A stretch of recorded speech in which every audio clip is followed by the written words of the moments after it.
hello. Or as Medea would say, hello.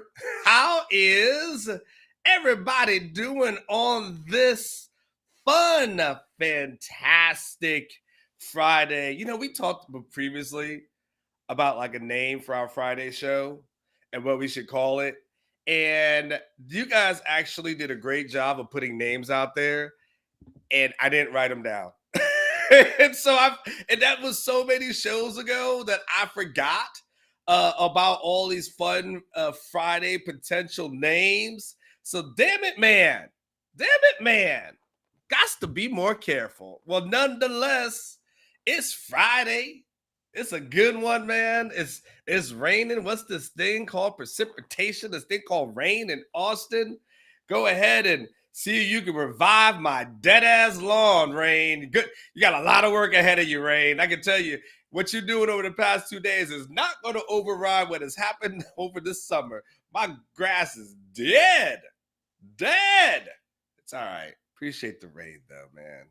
Shout out to everybody in the chat who got here early. I looked to see who some of the people were in Soto. Man, you've holding it down, man. You're going to make Rodolfo. We're just going to have to go and do a search on Rodolfo because Rodolfo is just going to, he got to be depressed right now, Soto, the way you're holding it down. Holding down the number one spot going into the weekend, Soto 806. So props to you, Lewis Gaines. What's going on with you? I feel you, man. Thanks for the love, ZOV. The Hennessy bottle himself is here. Alan, of course, is here. Rogue Shop, my main man, Richard. He's in the house. Too broke to pay attention is here. Jimmy D, Mike Welch, of course. Like you, Mike. Hope you're doing well. Chris Nelson always starts over with simple yo, and that's all he needs. An adjudicator. One more time is in the house. Brandon's in the house. Jared's in the house. Vivek. What's going on? Where you at, Big Dog? I'm at the crib right now, dog. I'm at the crib. Drop my son off at school. Told him go check him out early. Let him go to a movie. That's what daddies get to do, right? We get to just do reckless stuff like that. Just check your kid out, take him to a movie. He ain't going to finish none of his assignments for the day. Mom will pick him up on Monday, have to deal with the teachers, wanting to know why he got checked out like that. That's what dads get to do. So I'll go have a fun day. There's like a new Denzel film out, so I'm hoping it's good. It's something part 3. And I never saw parts 1 or 2, but it's Denzel, so I'm hoping it's going to be all right. Uvalde Coyote is in here.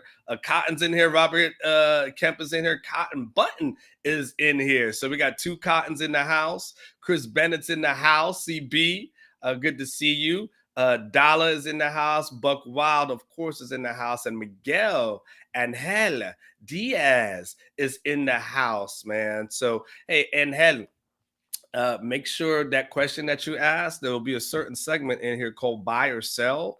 So save that question for buy or sell. Don't go anywhere. And probably within the first hour, sometimes the flow gets a little crazy, but make sure you get that in for buy or sell. I'll make sure I answer that question there. Okay. So you're jumping the gun, but I got you, Miguel. I got you, my brother. Jimmy D, you say equalizers that thing. All right. I will definitely check it out.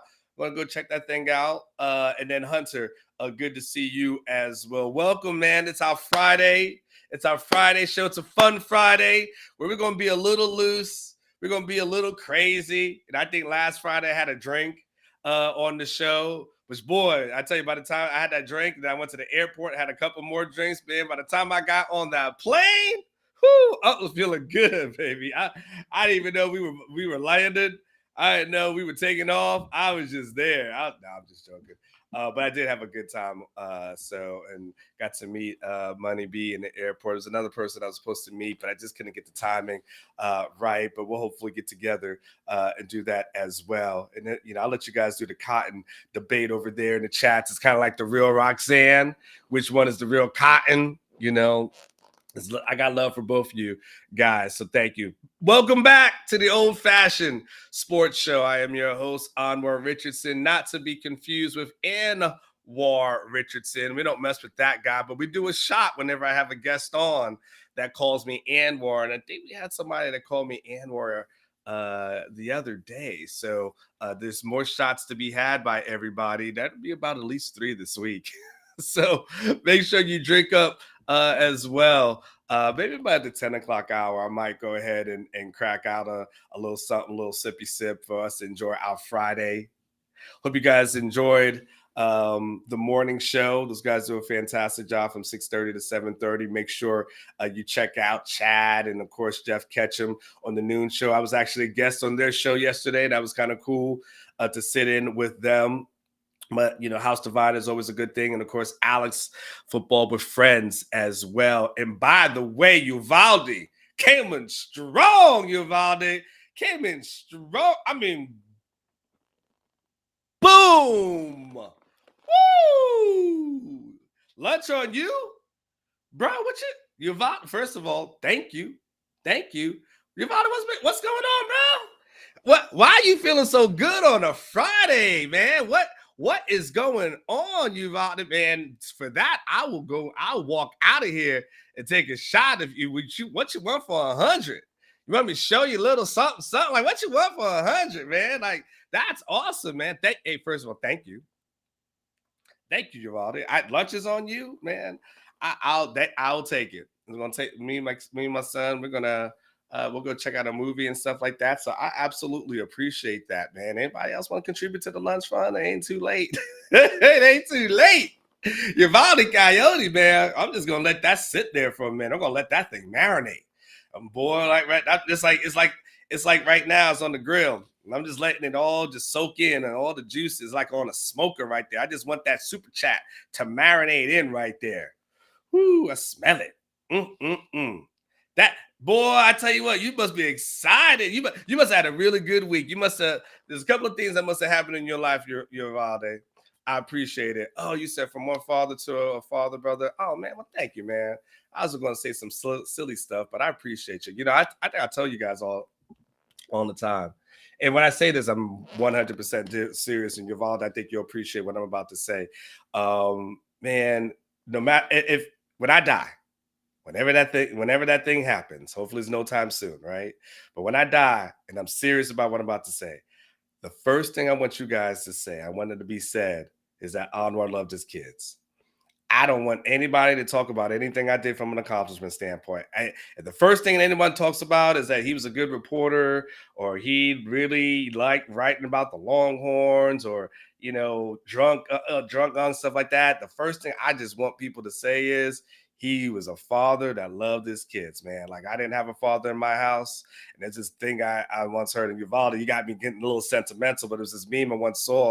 And there's one brother that said, my father was an alcoholic, and that's why I drank. And the other brother said, my father's an alcoholic, and that's why I don't drink. Right? We all get to make choices in life. And so my father wasn't a part of my life. So when I told myself when I was going to have kids, I was going to be as active as possible. So that's why I'm like, you know what? I've been busy. I've been on the road. Like, I've been doing a bunch of different things. I'm like, man, I'm going to check you out. We're going to go to a movie, this afternoon. It's going to be you and daddy time. Like, your Friday afternoon is all yours. Whatever you want to do. Sunday, I'm going to take you. You like soccer. I'm going to take you to an Austin FC game. Like, make sure I just pour into them. So I appreciate that. So, like, from one father to another, it's an absolute blessing. And I'm blessed to have two kids that I just love the hell out of. And so thank you for that. We will honestly appreciate it. And I appreciate the love. And nothing better than being a father. I don't understand fathers who have kids and not active a part of their life. And even if you don't like the mom, I got 2 baby mamas. I'm still a part of my kid's life. I don't give a damn. Don't matter the relationship you got with them. It's about the relationship that you want to have with your child. That's what's most important. You got me on the soapbox. I don't want to go too far down that road, but for $100, man, and you said for a father thing, that's what you get in return. So thank you. I 100% appreciate it. And they also need to see the role model. And I'm active. Let me tell you, I'm at the schools. I'm at the meetings. I'm at everything. I'm at everything, Uvalde. I'm at everything.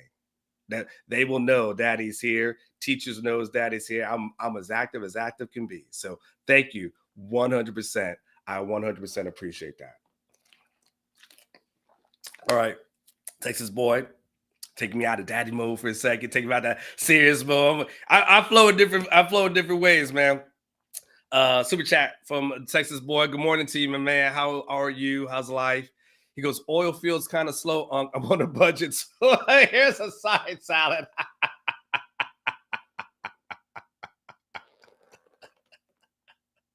Hey, man, listen, Texas boy, I tell you what, don't even worry about that. That $5, let me tell you, Popeyes got the two-piece special on Tuesdays. The two-piece, let me tell you, Texas boy, on Tuesday, that $5 is going to go to a Popeyes, baby. That two-piece, listen, you ain't living life until you get that Popeyes two-piece. Everybody in the chat, if you know what I'm talking about, let me hear you. Let me hear you. Shout out to Popeyes for the two-piece special. That Tuesday thing is banging. I am not going to lie. So you got that covered, and you got a side, the mashed potatoes that are going to be covered. I sometimes do the red beans and rice, but I really like the mashed potatoes. So shout out to you. You got $5. You don't worry about. I'm going to different levels. You've already got me, on Fleming's, but the two-piece on the Tuesday. Oh yeah, we going, baby. I'm there. So thank you, spicy. By the way, spicy.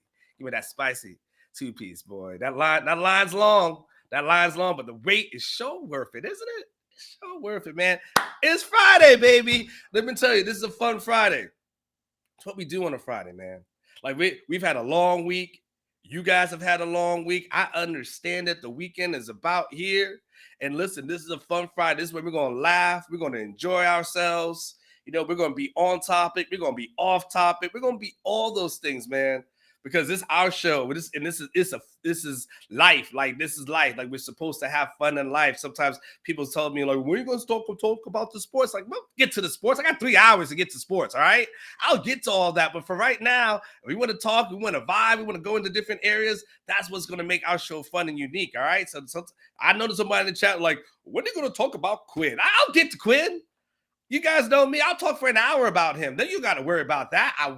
100% will get to that. But we're having fun today, man. That's what life is about, man. Smile. Enjoy it.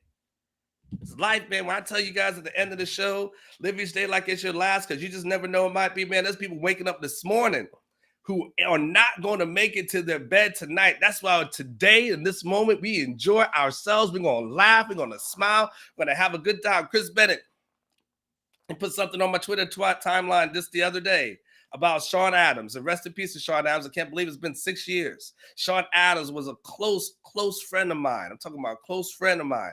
We were going to go to the cover Texas versus USC. This how life short is. And this is why, I don't know, but we're just going to go for a second. But we were supposed to cover Texas USC. Sean was hitting me up, hey, where you staying? And so he wanted to stay in the same hotel, not the same hotel room, but the same hotel we was going to be at. And so I was the Marriott Marina Del Rey. Never forget it, right? So, because I had been there before, because I did stuff with NFL Network. So Marina Del Rey. And so, we had made the plans of the things that we were going to do. We're flying out on a Thursday. He was going to do his show in the morning, and then he was going to catch an afternoon flight, and then we were going to hang out all weekend long. And when I get on, I'm sitting there on the plane, get ready to take off. I get the call that Sean had just died. Just died just about less than an hour ago. And I'm like, you telling me what? Like, that's my dude's dead? And I'm about to take off. I'm like getting emotional. I call Cash. I'm like, you're not going to believe this, And just like that, I was talking to him the day of, and then a few hours later, gone. So that's why, man, that's why we got to laugh. We got to enjoy life, be with the kids, be with the family. Don't ever take things so serious, man, because you just don't know. He didn't wake up that day thinking that was it, but it was. So that's why life is short, man. Let's enjoy today. Let's enjoy September the 15th. Can we do that? By the way, as I'm so far into this show, this first portion of the show was kind of brought to you by Eric Sells Homes DFW. Hey, man, well, so life is short. Go ahead and buy a house. No, don't do that. Like that. That's a real decision there. Like that, if you got real decisions and real things to make, and this is not a joking matter, but if you're looking to buy a home, you're looking to sell a home, but main man Eric Torres, he's got you covered. Whatever it is, man. He's the man with the master plan. He's El Presidente. He's a Texas Longhorn fan. He predicted 12-0, and boy, right about now, he's looking smarter than ever before. So if you're looking for a home in the DFW area, you do not have to look any further. There's a QR code that's right there.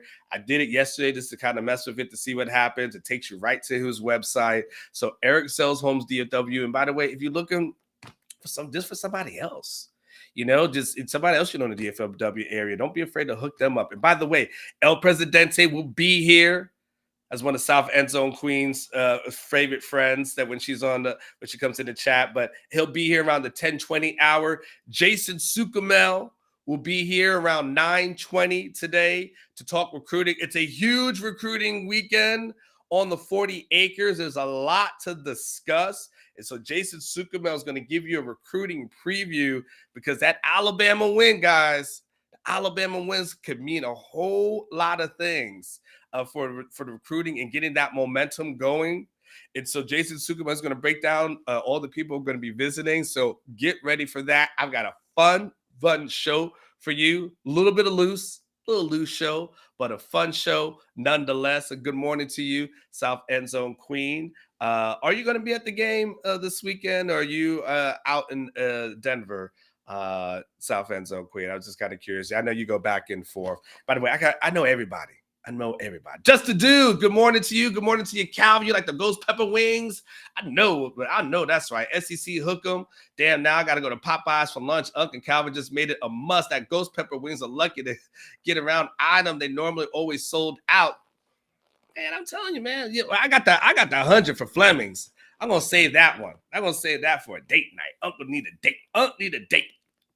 But when I on a but from Unc on a Tuesday, when I don't have my son who visits mom, that Popeyes is gonna be hitting. I'm about banging. Thank you so much for that one, Texas boy. That's awesome. All right. So we'll talk about a little stuff. What's exciting about this weekend? As I'm just excited about everything. I'm just really, really good mood. I'm talking about just really good mood. That's what happens when you hit a Rogue product and get a good night of sleep. I'm telling you, you hit Rogue. When you need an endorsement for CBD, here it is. I've got a good night of sleep and I feel really, really good. Oh yeah, we'll have social media standouts as well. Forgot about that. Did you get those, Aaron? Man, I feel bad for Aaron. I said that to him this morning at 5 o'clock. I was supposed to send it to him on Thursday, but I'll be honest with you. I was spending some time with my son. I had to do war room stuff, and then I started watching Monday Night Football, and I just forgot about it. so I feel bad sometimes for Aaron. You know what? I'm gonna make sure I get Aaron a really nice Christmas gift. That's what I'm gonna do. I'm gonna give him a really nice Christmas gift. Him and his wife. We're gonna do something nice for him because you guys don't know this too. I'm just in the mood. This is just me unfiltered today. This is me unfiltered. So I'm going to tell you, just stay tuned because I don't know what I'm going to say. I'll be honest with you. I sometimes, the show starts at 8 o'clock. In an ideal world, to help out your producer, you should probably be in like 10 minutes ahead of time. So he knows everything's good and everything's like running smoothly and all that kind of stuff. But if y'all know what CP time is, boy, sometimes I'm coming in at like 10 seconds before the show's about to start. About 20 seconds, if I'm going to be honest with you. I got to drop my kid off. Then I got to come back, try to get showered up, shave, make that head look nice and clean for you guys, so you can see, where we at. And then, man, sometimes I sign on like a few seconds before, and I feel bad. I do feel bad. So I'm going to make sure. I realized today I didn't know he was married, so I'm going to do something real special for him and the wife. I'm going to make sure we do something. I'm going to take some of these super chats and do it. No, I'll do it out of my own pocket. The lights at DKR is happening this weekend, though. I am super excited to see this LED light show at DKR that they've been talking about. And props to Del Conte and the crew over there for doing something like that. Let me tell you guys a story. I'm going to take you back. So I remember when Charlie Strong was the coach here. This is actually a true story. And I remember Charlie was the coach here, and Charlie wanted to play like hip hop music at the stadium. Like he wanted a little bit more hip hop. He wanted a little bit more flavor. And he was getting pushback and told, no, he can't do that. He's like, you can't play that kind of stuff. We don't want that kind of music. And Charlie was like, man, I've got to have this place a little bit more appealing to like the recruits. And the guy also got to get my players a little pumped up. And so I was told that Charlie was kind of became a little defiant, and they got some speakers hooked up, and they kind of knew the sections that didn't want that music, and they put speakers out there intentionally and blasted hip hop music into the section of the olds to make this thing a little bit more younger. That's what he did, right? He probably denied it in a court of law, but nonetheless, that's what happened. And so I give Del Conte props, man, because this was really, I'll be honest with you, and you guys have gone to games for years. It was such a stale environment before he got here, before he turned this thing around. I remember when I would walk up, I would park over in Brazos, and then kind of, walk, between that like courtyard where there's that student housing. So I kind of take that back way into the stadium, and then, come across, and then there's the media entrance that's there. I just remember thinking this was like the most dead place that I've ever seen from a major college football perspective. I'll be honest with you, I thought it was lame. I'll just be honest. When I first got here, I was like, this is lame. Because I would go to other stadiums and I would see, like, man, they've got this thing going. They've got all the tailgates out there. Like, you got to walk up to stuff, like, you can feel it. Like, it was like, man, this is a cool environment. It's a cool college environment. And I thought, man, this is a wax environment, to be quite honest with you. I didn't like it. And you know what? I don't think Chris Del Conte didn't like it either.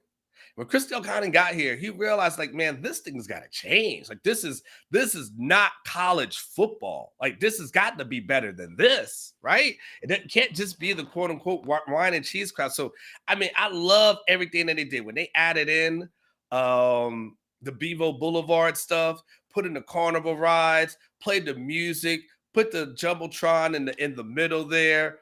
They had all these kind of festival stuff. Like, it now has become something that's like is a badass environment that's out there. They got the LCL, and then I see something that is Big Boy performing in LCL on Saturday. One half of Outcast, I think, if I'm correct. Is it Big Boy, Aaron? It is. So you got him over there this weekend.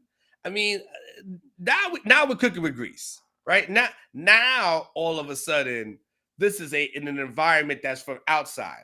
Then from the inside, of course, doing everything with that south end zone and kind of solidifying that thing, getting that big jumbotron that's in there, and making now all of a sudden like this thing is a little bit more exciting inside, making sure that there's better entertainment, in-house entertainment that we've done. And so now to add in these lights at night. Man, I've got this. I'm telling you, like, Chris Del Conte is probably one of the best things that happened to this university. I'll be quite honest with you. Just for what he's been able to enhance from a fundraising standpoint. And I don't say this because he's been on my show. Right, nothing to that effect, nothing. I don't, that's not I don't have to kiss anybody's butt, so and I won't be able, so that will never happen. You know me long enough to know that won't be me. But what he's able to do and what he's been able to establish, man, quite honestly, it's kind of badass. I'm not gonna lie, it's really badass what he's been able to do. So to get all the facilities, Moody, like everything to that effect. It's been cool. It's such a good change from what you guys had with Steve Patterson. That was horrible. It's like, golly, that was bad. So to be able to have this, like, I'm looking forward to tomorrow night.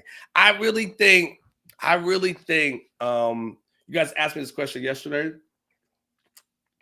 And I really think that like this could end up being one of the most electric college football environments, especially if this thing takes off from a football standpoint that we think is going to take off, and especially if it goes in the trajectory that I think a lot of us are thinking this thing's going to go. This place here could be that place, like that place where people talk about, like, man, I don't want to go there. Like that place is going to be intimidating. That you got to get ready for the crowd noise and all those kind of things. Like, this could be a home field environment. I never felt like Texas had a home field environment up until recently. Like a home field advantage is what I'm looking to say. I never felt like there was a home field advantage. Adding these lights, I think I'm telling you, if it looks anything like Bama, and people who went to Bama, I've been telling you, man, and I've been raving about that Bama experience outside of the BS from some of the fans. Like that was kind of low, like kind of some crap right there. But I don't want to go too far off the topic with that one. But this got a chance, man. Let me be honest with you. This thing's got a real good chance. With Steve Sarkisian being able to lead the way. So I'm looking forward to this thing. I'm looking forward to see what happens on Saturday. South End Zone Queen says she'll be there. Galen, Texas has a rich hip hop and music history. I'm sure it won't take much of the likes of Bun B, Paul Wall, Lil Flip to come and show out. Yeah, I mean, to me, why is Bun B not here? If we're just gonna keep it, first of all, I want a Trill Burger. First of all, so if anybody out in the Houston area, when I go like in Houston in a couple of weeks, if you got a Trill connection, I want that, please. I don't want to have to wait online. So if anyone's got some connects, please let me know. But I know, we got to do too. We got to hit up my man from Big City Wings and see if he wants to do something. As well. Maybe we'll do a happy hour over at Big City Wings on that Friday in Houston. I'll plan that out. We'll definitely do that. Especially for y'all making a Houston trip. I got a Big City Wings connection. I know the owner. He's an OB guy. We will do a happy hour at Big City Wings. Don't worry about that. You tried a Trill Burger. It was overrated, huh? Well, that's disappointing. All right, well, that's disappointing. What else is going on? So Steve Sarkisian, he spoke to the media yesterday, spoke to us. He gave us a couple of little updates, talked about CJ Baxter, kind of said he was kind of, and his ankle was kind of a game time decision with that one. Everything I heard from Steve Sarkisian saying, and then some of the things I was able to report on in the war room last night, which, by the way, if you're not on Orangebloods, I don't know what you're doing in life. You're not doing it right. I can tell you that much. But nonetheless, I was told that Texas felt like they dodged a bullet as relates to the injury to CJ Baxter. They thought, some of the officials I spoke to thought that could be a potential season ender, but it wasn't, which is a great part of it. So thank goodness you won't have that worry going forward. So he was kind of limited in practice. If I'm Sarkisian, he's not asked for my opinion. So Sark don't give a damn what I think, as far as what he should do from a play calling perspective or anything to that effect. But if he did have me on his staff, and just because he wanted to take it up to the next level, and he's like, man, I need Unc to help me out, right? Which would never happen, by the way. You don't play that guy tomorrow. You don't need him versus Wyoming. Like what he doesn't that further, you need him down the line. Like if that is what it is, you don't play him tomorrow. You save him for maybe like Baylor. Realistically, you can probably get by with Baylor without him. You probably just need it for Kansas, though. I can't believe I said that. What world is this? What world is this? But yeah, you probably need it for Kansas. Like that probably is a thing. So if you save him for a couple of weeks, I've heard, and one of the things I was told is that they really want to see a little bit more of Jaden Blue. They like Jaden Blue, and you got to remember Jaden Blue in the spring was the guy that everybody was talking about. Like he was the hot name, and that was the guy, like running with the ones and things to that effect. So he was that dude. He's kind of fallen a little bit behind as far as the depth chart is concerned. But seeing a little bit more from Jaden Blue is something that I've heard that they're interested in. I don't know if the decisions are final. I think that decision will be finalized this upcoming weekend, and they'll decide like exactly what they're going to do as relates to his CJ Baxter. But wouldn't be surprised. And by the way, would love just go ahead and put Jaden Blue in. And by the way, let's see some Savion Red, right? Listen, Savion Red was apparently the scout team quarterback last week. He was the Jalen Monroe for this team, and clearly gave him a good look. Probably could throw as good as Jalen can. No, I'm just joking. Jalen's not that bad. Texas made him look bad. That's a huge difference. He's not a bad quarterback, but good teams make you look bad. It's kind of like Floyd Mayweather, right? The guys that Floyd Mayweather fought were good. Floyd Mayweather just made them look like chumps, but it wasn't like they were chumps. He just was that good. He picked them apart. It just kind of is what it is. So yeah, I want to see a little bit more of that. And of course, Mo Blackwell, he's made some strides according to Sarkeesian. He's another guy that's going to be a game time decision. And Zio, listen, man, say less. We definitely want to see Charles Wright. I mean, come on, that's what we're here for. Charles Wright, under the lights, number 14 in the program, number 1 in your hearts. It's Charles Wright, baby. C-Dub in the house. That's what we want to see. I want to see C-Dub throw the touchdown pass in the fourth quarter. I mean, could start him. I mean, why not? C-Dub, get some love, man. Watch when he goes somewhere as a grad transfer, preferably not Sam Houston State, but if he goes somewhere else, UTSA, watch what Charles Wright does when he lights that thing up, man. Charles Wright's going to kill it.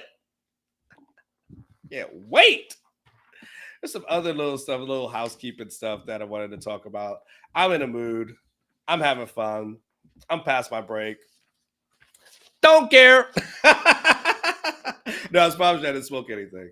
Should I take a break, Aaron? You want me to take a break? He's like, I don't give a damn. He's like, I'm just sitting here. You should get to him. He's like, whatever you want to do, your show. It is what it is, man. Let's see what everyone else is talking about in the chat. Kevin Houston, he said he's the president of the Anwar Appreciation Club is here. I love the appreciation, man. James Hatfield, why not Sam Houston State? Sam Houston State is one of my running jokes like Colleen. It's just, if you know me, I did certain things I just, for whatever reason, just pick on just for random reasons. Colleen, I pick on mainly because it's the STD capital of the state of Texas. And so I usually kind of just pick on them for that reason. Sam Houston State, I don't know why. I just a school that I decided that because a lot of Texas guys go there. So I just ends up being the one that I just always pick on, Sam Houston State. So that's all. I need to get y'all my prize picks too. I'm going to figure it out. Let me tell you, this last thing on prize picks. So Unc won. Oh, this is another reason why Unc is happy. I won $1,000 last week on prize picks. I won $1,000. Dropped 100, won 1,000. I'm up $1,700 off for college football over the last couple of weeks. Feeling good, baby. So if you guys get on prize picks, right, and use the promo code Orangebloods, they match it up to $100, right? So you drop 100, they'll give you a free 100 to mess around with. So that one, like what you do, if you're smart, like what you do is like you take like $10 and $20 bets and do that. And then what you start doing is stack up your money, and then you start playing with house money. So now you're betting the prize picks money as opposed to betting your money. That's what Unc does. That's why I'm ahead. So I'm not betting mine, I'm betting theirs, and now I'm just winning. So they got like combo picks. This is a great thing. I'm gonna give you a little secret. So they got combo picks, right? So you can do 2 quarterbacks. So instead of doing 1 quarterback here and 1 quarterback here, let's say it's Drake May and Quinn Ewers, they can combine it. And let's say Drake May and Quinn Ewers, and then put out a number for them. You go more or less, right? So what I do is now that what had me hit big, I'm like, well, that gives me a margin of error. That's a kind of a cushion. Because if another guy's kind of low, but the other guy's kind of high, that'll push it up as opposed to just depending on one person. Unc loves these combo picks. So if I'm you, I get on there and I'm telling you, that's the winner right there. I'm telling you, that's the secret sauce. That's how Unc got 1,000 right now. I'm just letting you know. All right. I'm happy in a good mood. I saw something, two last things I go to a break. I saw that Joe Cook did the heavy lifting, so I appreciate Joe Cook. Shout out to Joe Cook, one of the good guys. I like him. Good guy. I don't have beef. You know what I'm saying? Like, I don't get into the site wars thing. I really don't. I've gotten into it with folks, but I don't really get into that thing, you know? So I have no problem propping up other people, what the work that they do on other sites. That thing don't bother me. This is what it is. Like that's insecure people that get threatened by that stuff. And I'm very secure in myself. So you can't, if there's one thing I'm not lacking, is confidence, right? But he did the heavy lifting. I like him though. I do like Joe. And he found something. It was Urban Meyer talking on his podcast, man. And Urban Meyer, man, if there's one person that's kicking themselves for decisions and wrong decisions, it's Urban Meyer. And Urban Meyer can't stop talking about Texas. He can't. He was talking about Texas before the season, now during the season, and he continues on after Alabama because Urban Meyer had the opportunity to get this job.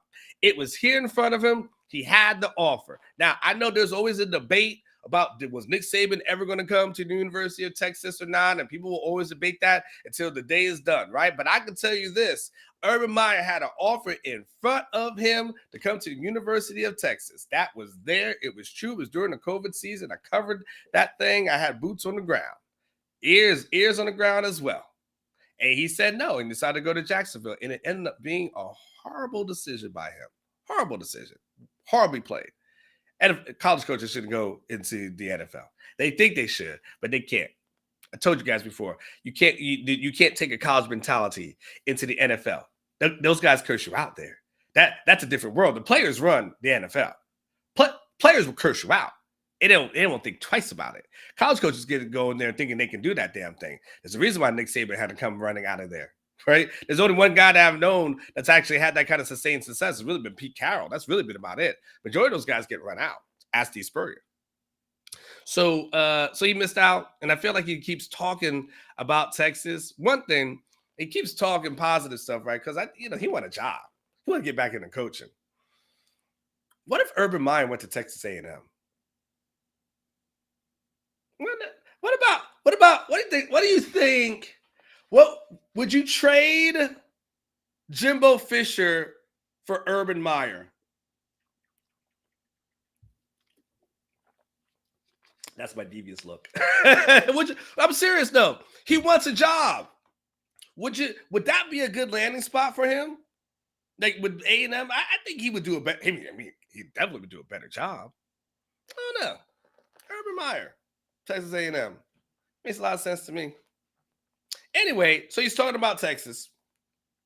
Joe Cook is able to either listen to the podcast or find the clips of it or, whatever the situation is. And he starts talking about how Texas is loaded. They got 5-star athletes at every position on offense. You watched them against Alabama last year. They should have won that game if Quinn Ewers doesn't go down.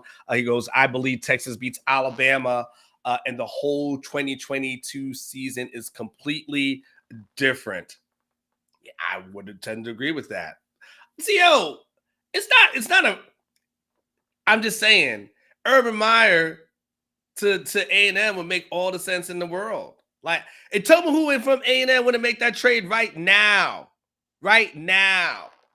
I know, well, they haven't played an SEC game yet, so why is everybody okay, well, we'll just wait for them to go to the SEC games and lose those. All right, well, we'll see you back in a few weeks. What a dumbass contract. Golly. I can't wait to go see those guys. The yelling guys. Those are good. That'd be cool to see that in person. He also talked about, also on Urban's take that Joe was able to find. He said they're really well coached. They beat Alabama. It was one of the few games I really got to watch. Alabama tried to keep it close, but it wasn't really that close. And that led to the final statement by Urban on Texas. Top to bottom, Texas is, I think, the best team in the country, is what Urban Meyer said. He goes, I thought that going into the season, that if they stayed healthy, if they had just figured out things, Texas, you can't go back and say Texas has to have players. That's nonsense. There was something wrong, or whatever was wrong seems to be figured out. I agree. I absolutely 100% agree with him. I think we agree with him. I mean, Urban's smart. So he's doing the things because it's TV rehab, right? So when you get fired from your college job or NFL job, you do the TV circuit. You do get on TV for a little while, and then you kind of rebuild your image. Everyone forgets about the things of the past, and everyone's like, "Oh, what happened? I don't remember anything. I don't remember a thumb up anyone's booty. Like he's a good coach. Like that, and all that stuff's gone, right? That's just what happens, right?" And so He's doing a good thing. The Netflix thing came out. People remember, like, oh, that's right. Urban was a championship coach, right? It's a good series about Florida too. But Urban was a championship coach, and this and that. He's talking, and that it's just to make people forget like some of the other things that happened and some of the other things that they may have gone on in the past. And he'll get a job. People will line up to give him a job at some point. But that'll be interesting. And the last thing I want to say, I told you guys I was feeling good. Typically, I do a break like 20 minutes in. I'm actually at my second break right now. That's how good I'm feeling. I'm just going. I just go without a break. No, I won't do that. I usually eat during the breaks. Brett McMurphy, who I've had on the show, friend of mine, good friend of mine. I've known for years. Dates back to that place I used to talk to you about. They called the Tampa Tribune. Used to be a newspaper. What's that? Oh, son, I'll tell you all about it. I think I told you guys about. I bought a cassette record, like a cassette deck, like a boombox, or earlier this year. Actually, I think it was gifted to me. And I showed it to my. It was gifted to me. I'm sorry. And I showed it to my son, and he was like, "Oh my gosh, it looks like that thing from Stranger Things." I was like, "Man, the hell with you, you little young punk." He's 10. He doesn't know. Brett McMurphy, he did his CFP national championship predictions. This was earlier in the week. It was kind of on a fun Friday to talk about, kind of dare to dream kind of thing. And he had Michigan versus Florida State in the Rose Bowl. That was his projections on January 1st. And he had Georgia versus Texas in the Sugar Bowl over in New Orleans, with Georgia being a 3.5 point favorite. Michigan versus Florida State was a pick'em. That's on the Action Network. They do a lot of things as far as helping people. As far as I don't know what the word is. I don't know if I can use betting is concerned. I don't know how the phrase, like, we can't use that word as relates to Prize Picks. So whatever they do, I'll call it betting. I don't work for them. I don't give a damn. They help people with betting and give you inside information, so their lines will be somewhat accurate. So pick them with Michigan and Florida State, and Georgia and Texas in the Sugar Bowl on January 1st in the Final Four. That would be amazing. But I wanted to make sure I put that one out there as well with the champion. But you won't like the final pick though, because the final pick then he had Georgia playing Florida State in Houston for the national championship game with Georgia as a 4.5 point favorite. And so we don't really care for the final outcome. But getting to the Final Four is pretty cool. Going back to New Orleans, a scene in the crime would be cool. A Georgia-Texas rematch in the CFP in New Orleans in the Sugar Bowl. Oh, bring Bevo and Uga together. Rematch. Oh, I would love to see that one. A rematch. Uga still ain't got it. Uga still ain't going to be able to do it. That ugly dog. I bet you Uga gets to sleep on his owner's bed. I know you people let your dog sleep on your bed. I know there are people out there. I'm not a dog person. I'm not really a pet person. But I know you guys like to let your dog sleep on your bed, man. That's interesting. Let's sleep at the foot of the bed. I'm not that. I'm not. I don't know if we'll ever be that familiar. My exes have had dogs and stuff like that, but I've never been sleep on my dog kind of bed. But anyway, that'll be interesting rematch, interesting matchup. So all right, let's do this. I've gone 45 minutes without a break, and I'm supposed to do a break every 20 minutes. So come back. Can you do a long break, Aaron? Can you do one that 3-minute one? I want to do a 3-minute one. I'm gonna get a little breakfast, and when I come back, I'm gonna get what we want to talk about. I'm gonna start talking about Quinn Ewers. I'm gonna talk about that's your quarterback. I want you to get your TO voice ready. That's my quarterback. I want you to start thinking about your quarterback. See, Sarkisian said some things yesterday that are worthy of high praise. And so when we come back, we're going to talk about it. We're going to outline it, make you feel proud and happy to have Quinn as your quarterback. We're going to talk all about that. Quick little break. We're going to come back. Everything about Quinn Ewers. Let's do it.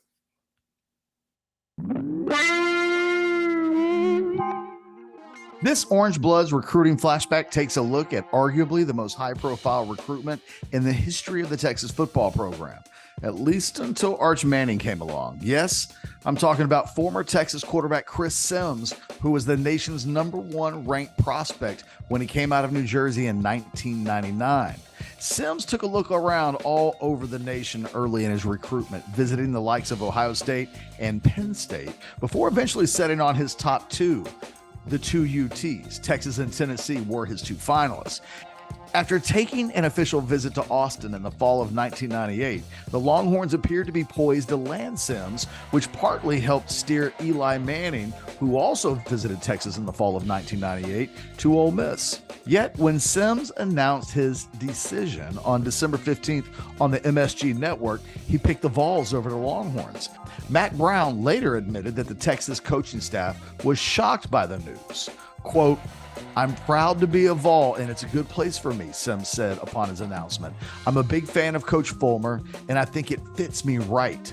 I feel so relieved, and I can finally get back to being a high schooler and enjoying myself." Yet, the truth of the matter is that Sims wasn't really relieved about the decision, and word got around quickly that he was wavering on his commitment to the Vols almost as soon as he made the announcement.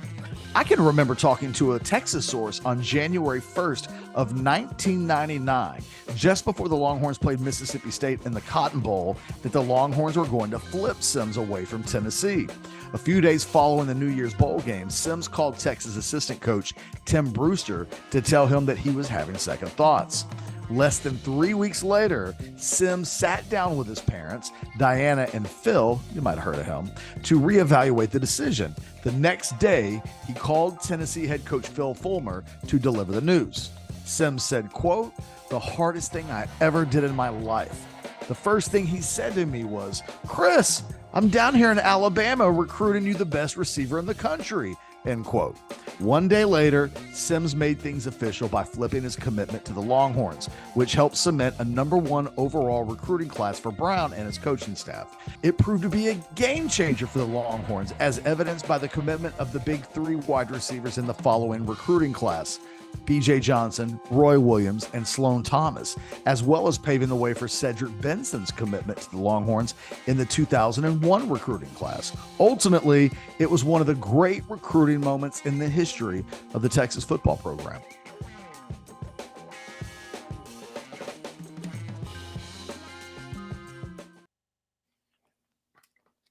Welcome back. Charles, you said you late, man. What did you miss? Man, you missed the money giveaway, dog. You missed the money giveaway, Charles, man. Man, I'm talking about these people came in here, Charles, and they were like, everybody in the chat gets $100. You missed that, man. Like, next time, you gotta be here for that, man. Like, that's what you get. That's what you get for running on CP time. Don't do it anymore, Charles. You gotta be on time. What if I say, like, you missed nothing? Because then that means my show's trash. So I can't say that. I can't say you didn't miss nothing. So I don't know. You missed the first portion of the show, but you didn't miss the main thing that I really wanted to kind of talk about. I want to talk about your quarterback. Oh yeah, I want to talk about Quinn Ewers. I like talking about Quinn. It is a great, by the way, sidebar for us to be having these positive conversations about Quinn. I think that's the great part, right? So it's great to be having these good conversations about him. And again, I always say, like, you got to sometimes go back to appreciate what you have. Like, you got to look back and think about the timeline and the lineage and the things that have happened and events and all these kind of things in order to appreciate where you're at this moment. And that's kind of thing where, as relates to Quinn. You think about him being that 5-star out of South Lake, like highly recruited guy, All-American, goes to the All-American Bowl, right? He commits to Texas, but then he goes about Redmore. I like it. I like the petty at Mr. 6.75 himself. That's all right. He's Quinn Ewers. He's turned all atheists into believers at this moment. So we think about him going to Ohio State and that thing not working out there. But then he comes over here to Texas Everyone's excited, right? Mullet mania. People buying mullets, right? I got to get a mullet. Some of you out there got mullets. Brothers, I think there's some brothers out there that bought some mullets as well, right? And people were kind of saying, like, this is going to be the best quarterback you've had since Colt McCoy. And so what happens in that Alabama game happens last year, and boy, we were so excited about that, right? 9 of 12, 134 yards in the first quarter, then leaves during the injury, and we don't know. We always were wondering, like, man, what's going to happen? What could have been? What could have been? I say, and I will stand on it, that I believe that Texas would have won that game. I know Ketch takes a different approach on that one. He's like, you don't know. I feel like way. Urban Meyer feels that way. Then again, I don't know if I should be happy for anything that I agree with Urban Meyer. Anyway, I'm not going to say anything about my thumb. So, but Ewers comes back a few weeks later. Texas OU happens, 49-0. Completes 21 to 31 in that game. That's a 67% pass, 7% completion rate. 289, 4 touchdowns in what I call the Red River Smackdown. You call it showdown. I look like more of a smackdown than anything else. And then, of course, we know what happens, after OU. So things kind of don't go the way that you would hope for. Oklahoma State happens. That's a 97.7 passer rating, 75.3 against TCU. Three interceptions versus Oklahoma State. It just wasn't really good, 107 yards and 1 touchdown against Kansas. Like, that thing happened as well. Didn't throw a touchdown pass versus TCU or Baylor, right? And then, we talked about, like, the longest completion that he had was the 49-yard kind of a Hail Mary to Casey Kane in the Alamo Bowl, right? So it started off great and then kind of went down and kind of comes down a little bit back to earth. But there's a thing that happened that you guys are benefiting from. That, sometimes things in life, there's bad things that life that happen, and then it could either be like that stopping point or your stepping stone. And what's interesting is that with Quinn Ewers, what could have been that thing that you just said at the end of the day, all right, well, that thing has brought him down, ends up being the thing that actually propels him. Because Quinn Ewers looks at himself in the mirror after the season and says, like, you know what? I got to be better. I've got to do better.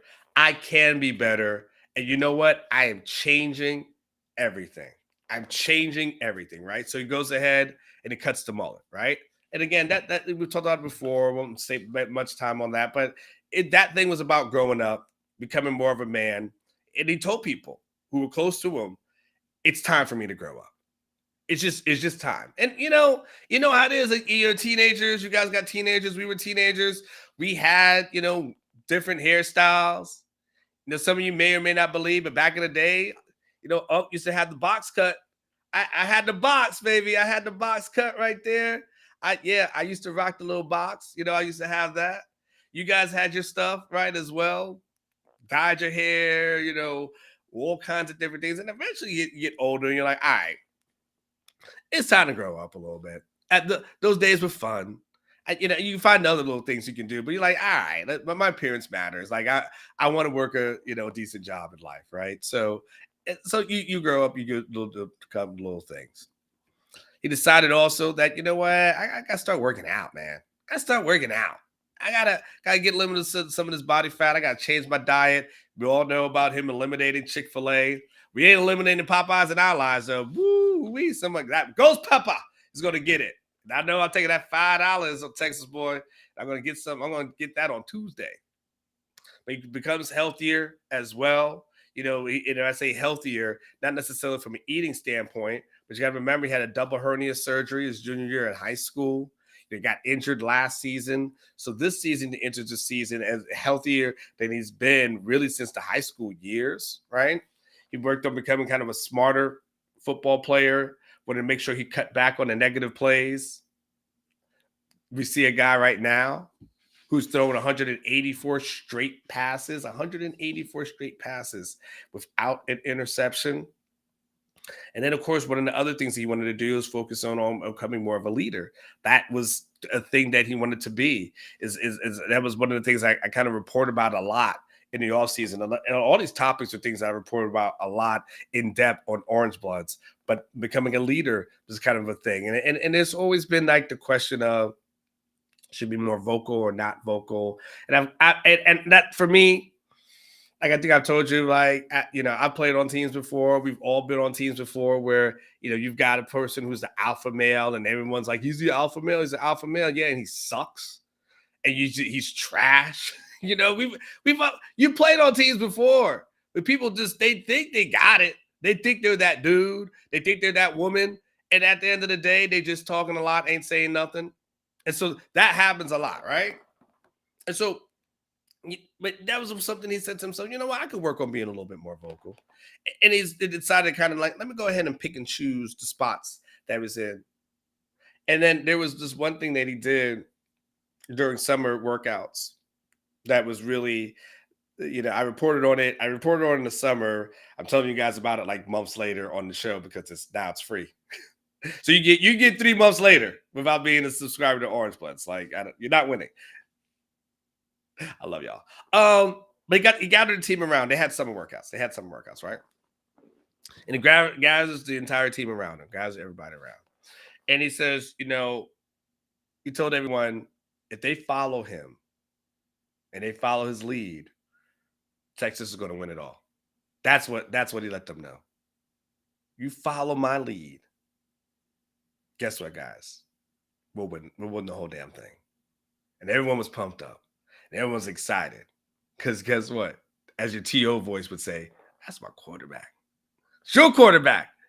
Do you want to cry it? Don't you want to cry? I wish I should have got some shades on and really cry that thing out to really emulate it and duplicate it rather. But I can't. I didn't do it. I don't have it with me. So he's done that. And we've seen the growth and development of Quinn Ewers right before your eyes, right? The thing that stood on the table all of last year, all of the offseason, up until last week, telling you it's going to be all right. It's going to be good. Everything's going to be all right. He's still the guy. Don't worry about all that kind of stuff. You now are seeing it. Yeah, I'm patting myself on the back because I was by myself. Some of you guys abandoned me. You left me behind. It's supposed to be no soldier left behind, but you left up behind because you started not believing. You started having doubt creep in. You said to yourself, like, this thing is not going to be what Unc said it's going to be. And I'm like, it's going to happen. And now we see it happening, which is awesome, which is great. It's great for you. Why am I so happy? Because I get to cover a winning team. That will make it great for me. 3-0, baby. 3-0. Could you imagine covering a team and never seeing them start 3-0? Could you imagine like this would be the first time since in nearly 10 years of me covering a team that I've seen something like that? Like, that's crazy.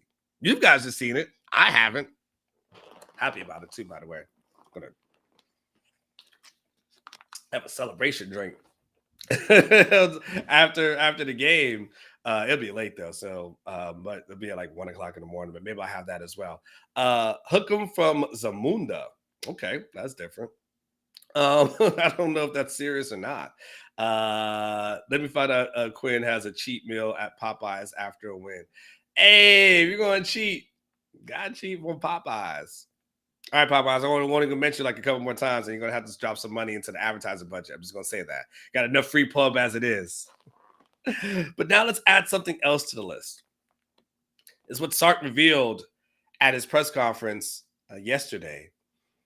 And it showed one more level of maturity and one more level of growth for your quarterback that's got to have you just feeling super excited, super giddy, super proud, of course, but also knowing like that's your dude. Like this is the dude that's leading your team. So he tells about, there's a couple of layers to it. I'll tell you what Sark said, and I'll tell you what I found out. Okay, so I'll tell you what Sark said.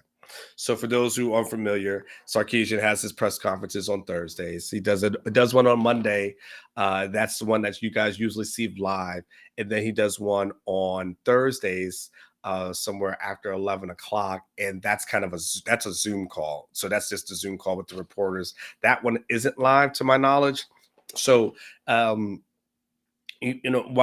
on the call, he was kind of asked about, I think it was Cedric Golden asked a question about like leaders and who's emerged as the leaders. And because that's a big thing this week is like, okay, you guys have accomplished something, but how do you just go make it into that thing? It's like you accomplished that win, but you still have more to go, right? That becomes a question mark. Like, what else is there out there? Like, are you going to be complacent, or are you going to still keep striving?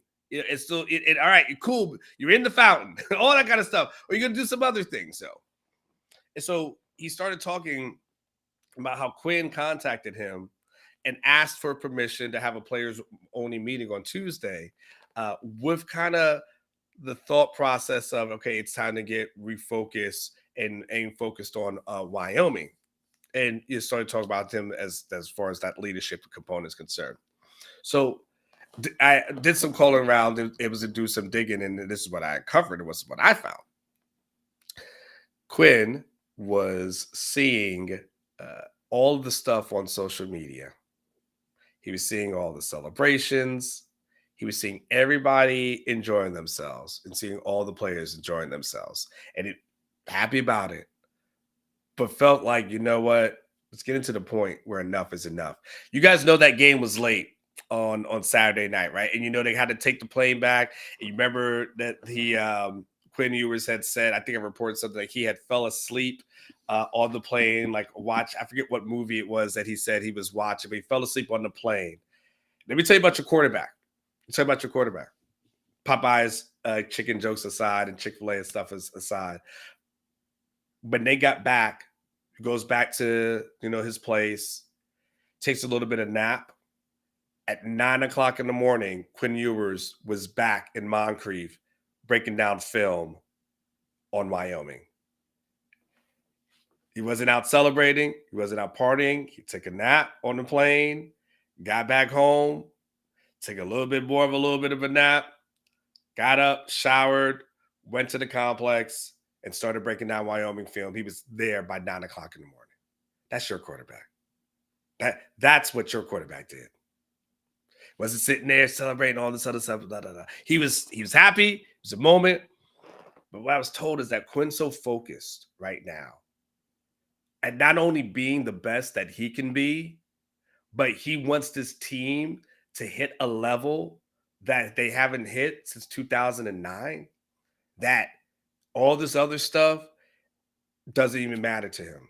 So as Quinn is watching and seeing the celebrations and seeing people tweet about stuff, a day or so later, and still talking about Texas and Alabama and the win about Alabama, and seeing guys retweet and all the other kind of stuff. He's seeing this thing on Monday. As he sees this thing going on, he's saying to himself, enough is enough.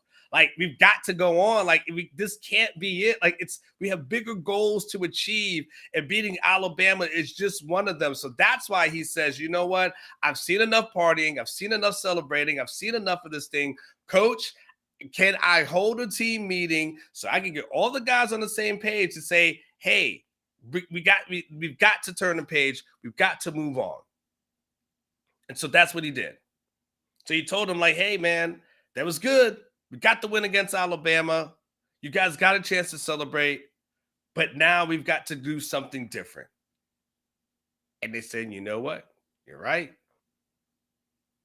And as you probably have seen, most of those people have laid off, and all the focus has been on Wyoming and getting ready for Wyoming. That's your quarterback, man. That's your quarterback. That's what you should be happy about. That's what you should be proud about. That's the thing that gets so interesting, especially covering. Like, we always have to remind ourselves of who we're dealing with. We're dealing with young men who are growing and learning and evolving right before our eyes. And sometimes they do, and sometimes they don't. But this entire offseason has kind of bled into everything you're seeing right now during the season. The success that you're seeing is because of the work attitude, the work ethic that he put in, the hard work that he put in, the attitude. You're looking at the diet. You're looking at the strength and conditioning that he's gotten into, stronger, the smarter, not taking bad throws, not making risks. Sure, it's going to happen.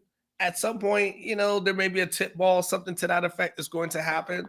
But for right now, he's got you in a good place where he's not throwing up crap and you're just saying to yourself, like, I don't know what we're going to do now.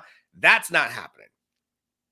And that's what you should be happy about. And that's what you should be proud of. That's your quarterback. That's your quarterback, Quinn Ewers. Okay. Let's do this. I got Jason coming about 15 minutes. Do me a favor. For right now, go ahead and get your buy or sell questions in. Buy or sell is coming up. I know someone had a question early on. Remember, I told you to save that for buy or sell. You asked something very, very early in there. I think it was Miguel that asked it, if I'm correct. Miguel Angel Ruiz. Did I say that correctly? Did I remember that? If I remember that, Diaz. I think it was Diaz. I think it was Miguel Angel Diaz, I think was his name. If I did remember it, props to me.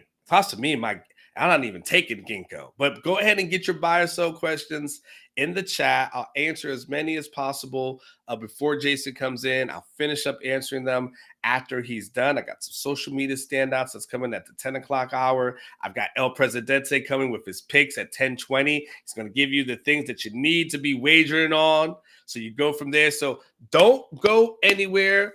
Give me your put the buy or sell questions in the chat. Everything you want to know. Money B, I've been waiting for you. You said Friday would be the day that you stumped me. Money B, and I got stumped a little bit.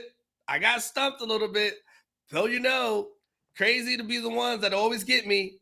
Left Eye versus Holly. Woo, crazy off. You guys got me with Holly versus J-Lo yesterday. That was a tough one.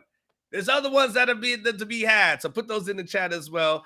I will be back in the next couple of minutes. Don't you guys go anywhere. Fun Friday. Let's keep it going. It's a party, y'all.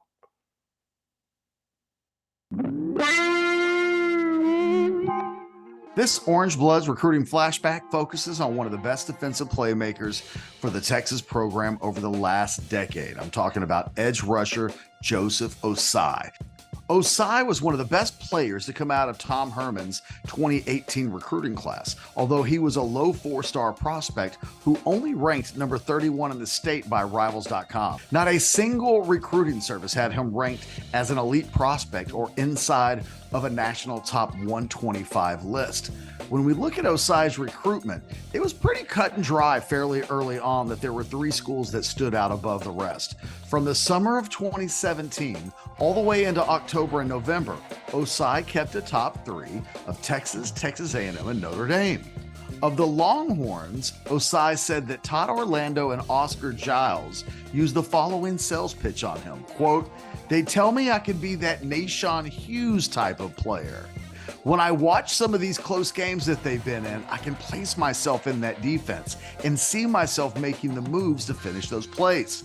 I watch how I could impact the defense and picture helping some of those close games be wins." The battle eventually turned into a Texas versus Texas A&M battle, with Tom Herman's staff taking on a Jimbo Fisher staff that had just replaced Kevin Sumlin. In fact, the Aggies had been considered the heavy frontrunner for Ossai, but the dynamics of his recruitment changed the moment Sumlin was fired from Texas A&M. It was the opening that the Longhorns dearly needed and received. In fact, by the time January had rolled around, Orangebloods was reporting from an A&M source that the Longhorns had taken the lead for Ossai. On the last weekend before signing day, Ossai took a surprise official visit to Oregon, but it still turned out to be a battle between the Longhorns and Aggies all the way up until signing day, when he eventually chose the Longhorns.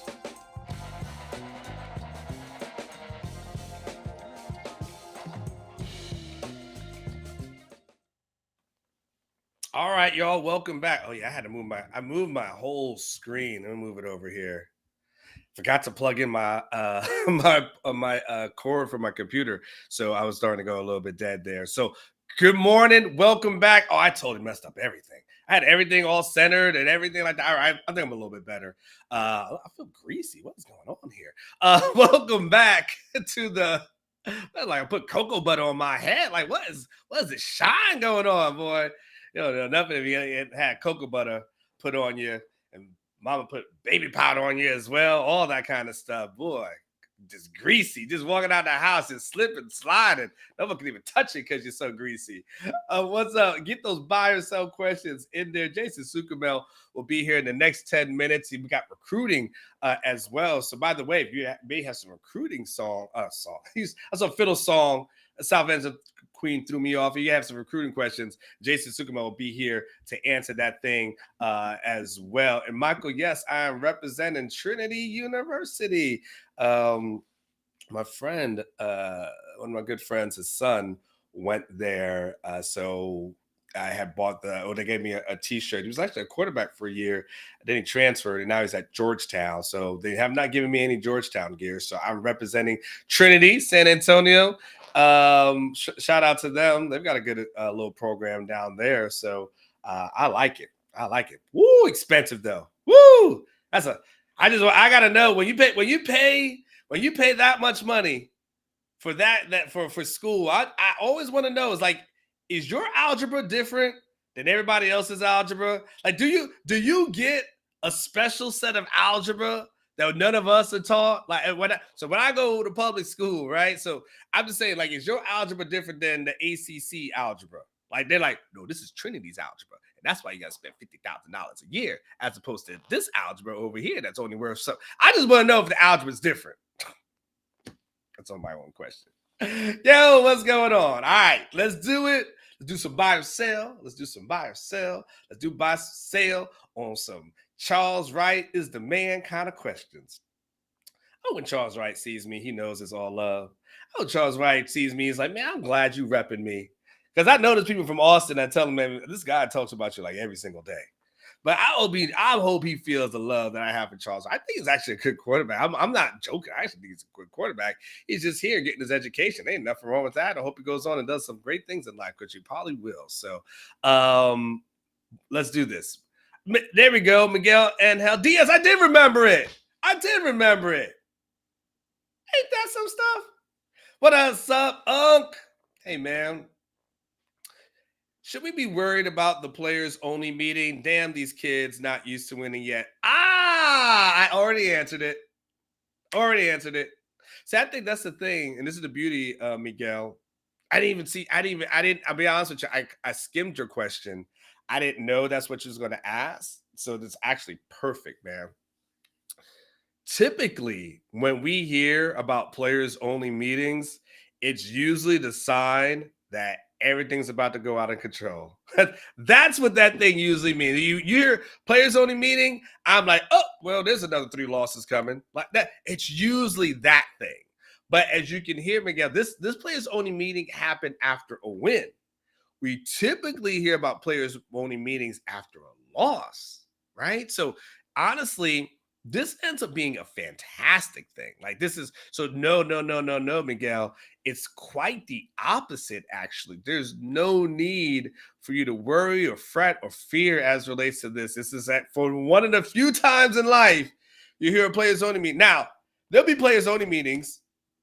Like what's the over-under of when Texas A&M is going to have a players only meeting? What, like week 5? What do you think? Do you think 2 more weeks, 3 more weeks to have a players only meeting? That's what we should be on the lookout for. When is A&M going to have a players only meeting? I know right now. I'm going to be honest with you. I know right now there's some A&M people who are hot right now at me. And they're going to be upset that I keep talking about them. They will have something on their message boards. Like that little peanut head was freaking talking about us. You know, somebody, it was actually the funniest insult I've heard. I saw it on Twitter, and it was like last week, and I said something about A&M. I was joking about something on A&M. Funniest thing, someone said that when did RuPaul get a show? And I was like, oh, that actually was funny. That actually made me laugh when he said that. He's like, when did RuPaul get a show? Because I was like, I've heard all the insults. I hadn't heard that one. Because I heard that one, I was pretty clever. So I know A&M is going to be mad at me, But it's okay. I'm gonna have fun with them regardless. It's all good. It's all love. What else we got from buy or sale? So the 806, Mr. Number One. Number one, where's Rodolfo at? Somebody gotta check on him. What's that thing called when you gotta check on somebody to make sure they're okay? What's that? What is it? Change something about your life or something like that. That whatever that thing is. Somebody go check on Rodolfo. Wellness check. That's what I'm looking for. Wellness check. Somebody go do a wellness check on Rodolfo. I want to make sure he's okay after losing his number one spot pretty much all week to Soto. I think Rodolfo had it maybe one time, and that's it. That's it. But buy or sell. Defense comes with 3 turnovers this week, and buy. That's kind of been the average right now, Soto. That's been about the average that they've been able to pull off. So I 100%. I'm buying everything from a defensive standpoint. I'm buying. Wait. Wait a second. Where's Sorrell at? Where's Papa Sorrell at? Whoa, wait. Where's Barry? I just wait a second, Barry. Where's Barry at? I heard 10 sacks all year long. Now, you haven't gotten off to the start that you want, which is fine. There's still plenty of time left. There's still 10 games left. But I need Mr. Sorrell to be back in here. Barry, you're my guy. You're my dude. I love you. I got love for you because I don't really know you. So I got love for you. But you got to stay on your porch. You got to stay on your porch, man. You got to stay on I want you here. I want you here like you was before the season, saying every single week he's going to have 10 and going to have 10. He's going to have 10. I believe he's going to get it. There's still plenty of season left, as JD says. This is not a me saying that I don't think it's going to happen. I think it's going to happen. But I need you here. I need you here. I need that energy. I need you to do your thing, man. So I want you to come on back. Come on back. I want you to stay here every single week and bring that positive energy in here. But yes, there'll be 3 turnovers this week. And how about this? And Sorrell will be one of them who with a strip sack fumble. How about that? Let's do it. I'm all for it. All right, let's do a couple more. I'm going to have Jason come in a couple of minutes. So Blake Winfrey, good morning to you, Blake. I hope you have a fantastic weekend. Hope all is going well in the world. Buy or sell. Sark wants to stay at Texas for the rest of his career, even if the NFL comes calling. You know what's so okay. All right, I'm going to tell you something of a conversation that I had with somebody yesterday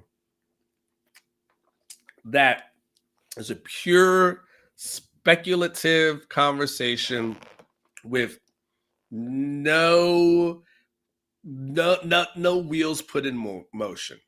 Okay, so I'm just gonna put this out there. There's nothing. This is just you and I talking, me talking. So it's this and that.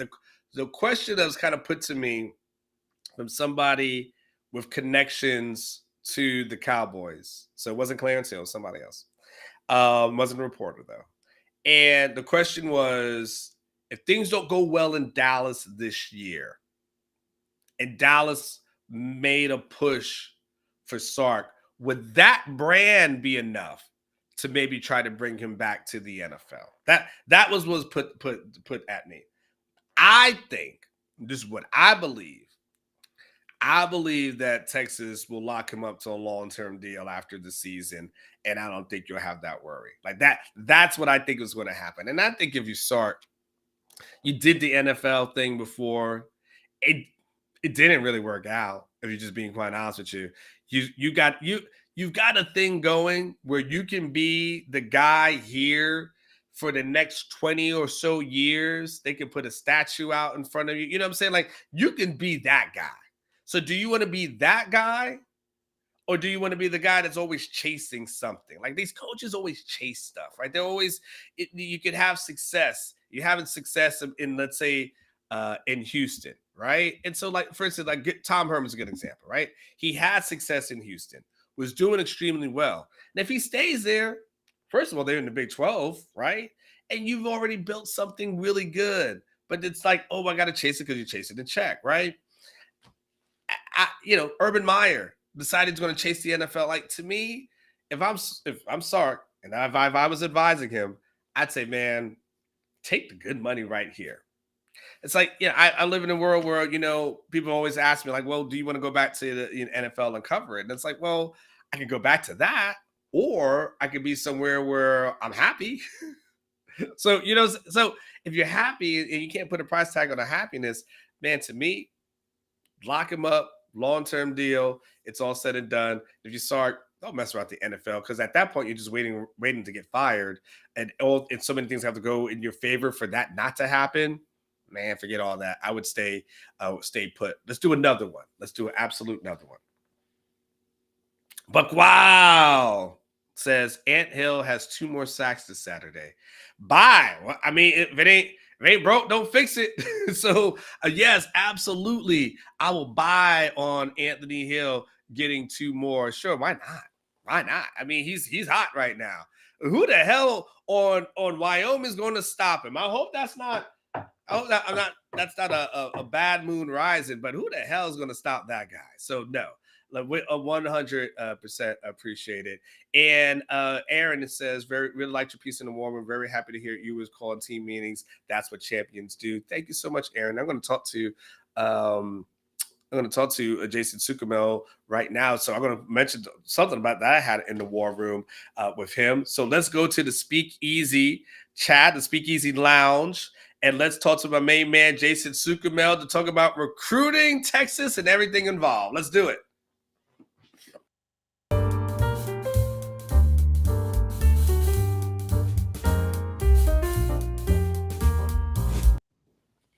Jason, what is going on? We've got the old. All right, so you're staying with the hat. Like, that's it for you, right? Oh no, I'm gonna change it up. I just got to find the right one for the right mood for the right day, man. So. What I appreciate about you, Jason, is that you've got no loyalty. You've got Adidas on, you've got Under Armour on. I couldn't find my other rival's hat is Under Armour, so I was going to try to coordinate a little better, but I don't know where. Maybe the dog ate it or something. I don't know. so, well, Jason, man, it's obviously good to talk to you, and I know Texas got a big recruiting weekend ahead. I wanted to start off with something real quick, Jason, and I think you'll be able to co-sign with me. So I was, talking to some sources this week, and they wanted to make sure that everybody knew when Colin Simmons' decision and what that was really about, because, he made that comment about trying to do something that's what's best for his family. And a lot of people interpreted that as money, right? It was just a pure money thing. But when I spoke to someone, it's like, hey, it's really important. I think the family was kind of bothered by them thinking that this was really a money decision. And it was like, listen, kind of relayed to me, like, hey, they want to make sure everybody knows this thing had more to do with his brother being autistic and Austin having more resources than Baton Rouge had. And this thing was not a money thing at all. And so I just know you've had more boots on the ground on that thing than me. Can you just speak to that real quick? Because I think it's really important for them to make sure that everyone knows this. Yeah, I thought it was, I got a lot of thoughts on that, Anwar. I thought it was interesting that everybody jumped to conclusions that he meant NIL. I mean, kids say that all the time. I'll take care of my family, or do what's best for my family, or take care of whatever. It doesn't mean it's money related. It's a pretty common expression that people use, but everybody just assumed for whatever reason, it's money, money, money. In his brother, if you have paid attention to any reporting, or certainly his social media or his mom's social media, especially, I mean, she's been pretty open. Like, dude, that is his priority, is taking care of his brother. And like, Colin is his little brother's hero, and his brother was at the announcement and involved in the announcement. I mean, they're just very close. It's a pretty cool bond that they have. So that was always going to be a factor. We've reported that. We've talked about it, that, hey, you're going to have to win over the brother. Whoever can win over his brother is going to probably win this recruitment. Now, obviously, there's other elements involved too, but that was a huge part of it. And we're not naive to say NIL wasn't a factor. I mean, come on. But listen, LSU was presenting NIL opportunities. They were talking to him, from what I was told through sources, about, hey, look what we've done with some of these athletes, even non-football athletes, with women's basketball players and that the gymnast that has a bazillion dollar NIL deal. So, LSU was talking NIL opportunities too. So, those conversations were taking place. But it wasn't just an NIL decision at all. Colin wanted to do what's best for him, for his future, for his family. And you mentioned, the opportunities for his brother's care in Austin, if his mom and brother decide to move to Austin. So there was a lot that went into it. I thought it was really funny, and I don't know why. And I didn't think it was fair to Colin that everybody just kind of grasped onto that one comment. He's a, whatever he is, 17-year-old kid. Doing interviews, and those kids get nervous. Hell, I get nervous doing interviews sometimes. So, I never thought at all that he meant that as in, hey, I'm just going where the money is. I thought it was truly whatever's best for his family, big picture speaking. I don't know why so many other people took it as purely NIL. Yeah, it is weird, and I think it's for some, if you're in the receiving end of it, becomes a little bit insulting. So, sure. Absolutely. I can imagine Colin and his mom, and they're probably sick of hearing that. And I don't blame them one bit. Yeah. So, all right. Someone put it in the chat. Wingo weekend. Is it? There's a lot of guys that are coming in, Jason. This is a huge recruiting weekend, obviously at the University of Texas on 40 acres. I'll give it to the floor is yours. I'm just going to step back and let you do what you do because this is big. It is big. And before I get to Wingo, let me mention Colin Simmons. We confirmed, Adam Gorney of Rivals.com confirmed late last night he is coming to the game this weekend. So that's a big development. And listen, I'm going to do a shameless plug, Anwar. Everybody go to Orangebloods.com. We have through today the promo still going on. I don't know if you guys have the graphic. There you go. Texas arrives, and I write about all these guys in detail on Orangebloods. So sign up today if you haven't already. Get 60 days free, and you can get probably even more detail on these guys than we'll talk about here today. But yes, Ryan Wingo, the 5-star receiver from St. Louis University, is coming in this weekend. I just said, hey, this is a big development for Texas. Obviously, you got a 5-star out-of-state guy at a need position coming in. But also, last week, I was told last Thursday, Anwar, that Texas was the team to beat. If he was to decide, it would be Texas. If he was to decide right now. You follow that up a week later, he's coming in for an unofficial visit on his own dime with his dad. I think a couple of his brothers are coming, and then maybe like a coach or something. It's about 5 or 6 of them is what I was told that would probably be coming. So that's a huge development for Texas. It was Texas and Missouri. There was kind of some jockeying back and forth. Missouri felt confident. Texas felt confident. Missouri felt confident. Texas. Now, man, I'm feeling strongly for Texas, so much so that I have my future cast in for Texas. And if you follow my reporting, I don't throw those around willy-nilly. I don't do those unless I'm pretty confident. A lot of guys just throw them out like handing out Halloween candy. I'm pretty conservative with those. But I have my prediction in for Ryan Wingo. I'm not expecting him to commit this weekend, Anwar, certainly not publicly. But it wouldn't shock me if something went down, maybe behind the scenes, maybe even publicly. It's maybe he just wants to get all this stuff done. He has said, even as recently as about a week ago, hey, I'm going to wait until December, but those timelines can change in a hurry if he comes down and loves what he sees this weekend. So getting Ryan Wingo, 5-star receiver on campus this weekend for Texas, huge development, one of several that we can talk about here. Yeah, and so, as relates to the Wingo conversation, just real quick, who are other people at other schools in contention for him? If you said it, I apologize if I may have missed it, but who are the other schools in contention? I honestly think it's just Texas and Missouri. Realistically, Texas A&M has been discussed as a school that will get a visit in the fall.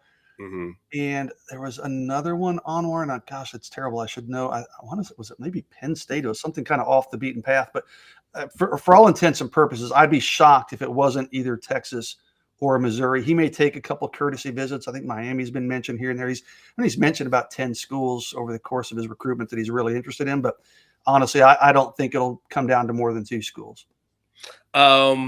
Who are some of the other, notables? I know as I look through there, you mentioned there's a kid by the name of Solomon Williams from Carrollwood Day in Tampa. Yeah. That's a small school, and I think if I'm correct, I think John Gruden's son may have went there many years ago. That's a private school, I was told. It is a private school, but I haven't been to Tampa in a while, so they must have really grown up and done some things. What do you know about Solomon Williams? Well, Solomon is a elusive dude for me to talk to, so I don't have any direct intel on him, but I talked to a source in the state of Florida who has connections there and has talked to Solomon, dealt with Solomon. He's coming in for an official visit this weekend. Okay. Solomon is coming for an official. He just released a top 5. It's Texas. Let me see if I can pull that up. Texas, Alabama, Texas A&M, Clemson, and Oregon. He's already visited Alabama in June. He's visiting Texas this month. And then he's got Texas A&M, Oregon, and Clemson visits coming up in September and October. What I can tell you from talking to a source that I trust, this person thinks it's going to be Texas or Alabama. He thinks those other ones are just kind of Johnny-come-latelys to this race. Alabama's been the team that's generated the most buzz, but Solomon, what I'm hearing is he really liked what he saw from Texas last week in that win over Alabama. He's coming in this week for an official visit. He's another guy that said, hey, he's not in any rush, doesn't have a time frame. I mean, it could happen in a couple weeks. It could happen in December. He said probably more likely December because he wants to take those other visits. But I do hear that that's a Texas and Alabama race. I think Texas puts a good foot forward this weekend. Again, I'm not sure I'll put a future cast in because I need to talk to Solomon. I need to get some good hard intel there before I'm ready to do something like that. But I will not be surprised, and I'm kind of expecting Texas to come out of this weekend as the leader. The other thing that's kind of interesting, jumping back to kind of a Duncanville thing, DeCorian Moore, am I saying his name correctly? Yep. DeCorian Moore committed to LSU.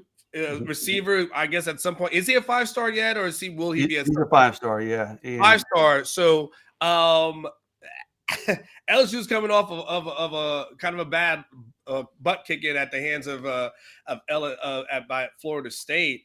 Talk about getting DeCorian Moore on campus for this big weekend. That's got to be a huge win for Texas. Huge win, and then you get Colin Simmons in there with him, and Colin keeps saying like, he's coming with me. And like Colin tweeted something last night, or I think it was this morning, actually. He's like, give me a month. Like, he'll have him on board at Texas. But, DeCorian, he committed to LSU on August 12th. It was the week after Colin Simmons committed to Texas. Listen, nothing about that decision made sense to me. The timing of it, just why so early or giving up some leverage. We kind of knew this was going to be a back and forth, I'll say Ruben-esque type of recruitment where there was going to be a lot of other visits taken. Here we are a little more than a month later. He's going to be on campus in Austin for this game. Dynamic player, Anwar, probably in my eyes, the best player in the state in that 2025 class. So he's a year behind Colin Simmons and some of these other guys, Solomon Williams that we're talking about, but a dynamic player. There's going to be a lot of give and take in this one, a lot of ebb and flow over the next, 15 months, I guess you'd call it. So lots of time in this one. There's going to be a lot of stuff to cover, but we'll be talking to DeCorian Moore a lot. And for all intent, I said this in the War Room. I reported this. I said, the fact that he's taking this visit barely a month after he committed, that tells he's not a committed prospect. I mean, yes, in the Rivals database, he's still listed as an LSU commitment, but he's not a committed prospect. He might as well be uncommitted. Let's see what Texas, what the vibe is coming out of this weekend. But I feel pretty confident. I mean, he's been to Austin several times before. His mom loves UT. There's a lot for Texas to sell. If they play well this weekend, if the environment's great, like we're expecting it to be with the lights and everything else, the crowd, I think Texas really makes a strong move there and opens DeCorian's eyes. One of the fascinating things, and Jason Suchomel from Orangebloods.com, one of the fascinating things, and I know there's some questions for you in the chat, so we'll get to that in a moment. There's a kid who's a part of the 2026 class that's taking a visit. Like, is this where we're at right now? Like, we're talking about. That's not unusual. And he's a really good player. He's another wide receiver. He's from Waco University. He was just named to the Rivals 100 this week. London Smith. Tremendous player. And normally, all more of those dudes who are like freshmen or sophomores, I'm not covering you yet, just on principle. I'm an old fart at this point. I'm not kissing ass of 8th graders or whatever. Hey, but you know what? I did enjoy him. He's a Orangebloods' favorite, Booby Feaster, is a guy who's just now a freshman. And he was in 8th grade when I interviewed him last year, or this last summer. He was in 8th grade. I interviewed him. I was like, oh, crap. I didn't realize he was so young. So I kind of broke my protocol there. But plus Booby Feaster. I mean, who doesn't want to interview Booby Feaster, right? But it is kind of the new wave, man, these young dudes. But, I'll interview a guy like London Smith because he's such a dynamic prospect. But I try not to make a habit of getting too serious with those dudes until they're juniors or in their senior years. Yeah. All right. Let's do some of that. And there's someone that's in the chat. So Cotton asked you, Jason, Marcus Harris, wide receiver 2025 class, seems excited for the weekend. What's your evaluation on him? Big time prospect out of Mater Dei, which is probably, along with IMG, the best program in the country. We've got him at 5'11", 183. I'll be honest, I haven't watched a ton of film on Marcus. He's 2025. I just know he's rated number 52 nationally, so he's an elite prospect. He did visit Texas. This will be his 3rd time. He came for a game last year. He came this summer for a visit, and I talked to him after that visit this summer, and he raved about it. He said, hey, I loved really getting some time with Sark and Chris Jackson. He didn't say Texas was on top or at the top or near the top, but he basically said, hey, they're way up there, and they're going to be in the mix. And he's a guy that wants to make a really early decision. So getting him on, I'm talking like maybe even at the end of this school year, his junior year, he wants to be committed pretty early. We'll see if that holds true, but that's what he told me. So getting him on campus again on an unofficial visit, meaning he's paying his own way to come in, that's a big development and a big sign for his interest in Texas. He's pretty open at this point, but I mean, Texas, I'm not sure there's a school I would put above Texas necessarily at this point. They've got another buy or sell that's in there. Buy or sell from Scott in Texas. Texas gets 2 flips this year. Jason, will you buy or sell on that one? I'm going to buy that. They don't have a ton of uncommitted guys that they're still pursuing. They've got 17 commitments, and they've got a few that I think are going to wind up in this class. I almost think the staff, whether it be intentional or just kind of the way things are just shaping up unintentionally, I almost think they're kind of saving space for a couple of flips. So I'm going to buy. Yeah, I think Texas gets 2 flips, Scott. There's a super chat that came in from College Football Raw. Buy or sell, Jason? Wingo shuts it down this weekend. I'll sell that, but a kind of a soft sell, if you will. I'm not expecting him to shut it down. I'm not sitting here and I'm not going to write a commitment story today. Like, I do that when I feel pretty sure a commitment's happening, or if the kid tells me, hey, I'm going to commit this weekend. Obviously, I have a story written and ready to, total transparency. I do not have a commitment story written for Ryan Wingo. I probably should. Now that I kind of talk this out loud, why don't I put my future cast in? Right? I might as well have one. But no, I'm not expecting him to commit this weekend, College Football Raw. But I'm also not putting it out of the picture either. I think it's a possibility, but I'm not necessarily expecting it. Scott in Texas kind of follows up on that one real quick. Hold on 1 second, Aaron. He wants to know, you can keep that up there, but he wants to know, could it be a silent commit? Yeah, if he commits, I would expect it to be a silent commitment. Okay. Word will leak out, but I don't think we're going to hear from Ryan Wingo himself, hey, I committed to Texas with some sort of edit. Again, hey, man, we're talking teenage kids. Maybe he just wants to be done with it. Anything's possible. But if he commits, I would almost lean towards it being a silent commitment. Okay, yeah. And you can put the next question up, Aaron, because Jason, for the most part, when kids are going to commit, right, they want these edits done. Like, it's kind of a big deal for the most part. It's not. He's really close with his family. I could just see him wanting to go home, kind of take some time and make sure it's done properly, and maybe have a formal announcement. Anything's possible, but I don't think Ryan's the type that's going to do something super hasty. Buy or sell from Don. He wants to know, 2025 class has a good shot of being number 1 if the rest of this year goes to plan. Well, I'm going to be real picky with your wording, Don. You say a good shot. Only one team can be number 1, right? And you've got Georgia and the LSUs and Ohio States, and those types are always going to recruit well. But does it have a chance? Absolutely. If Texas continues to play well and who knows, makes a run, to the Big 12 championship and beyond. They've already got one of the top players in the country committed in KJ Lacey, who, as things stand right now, he's not a 5-star because they've only handed out a handful of 5 stars.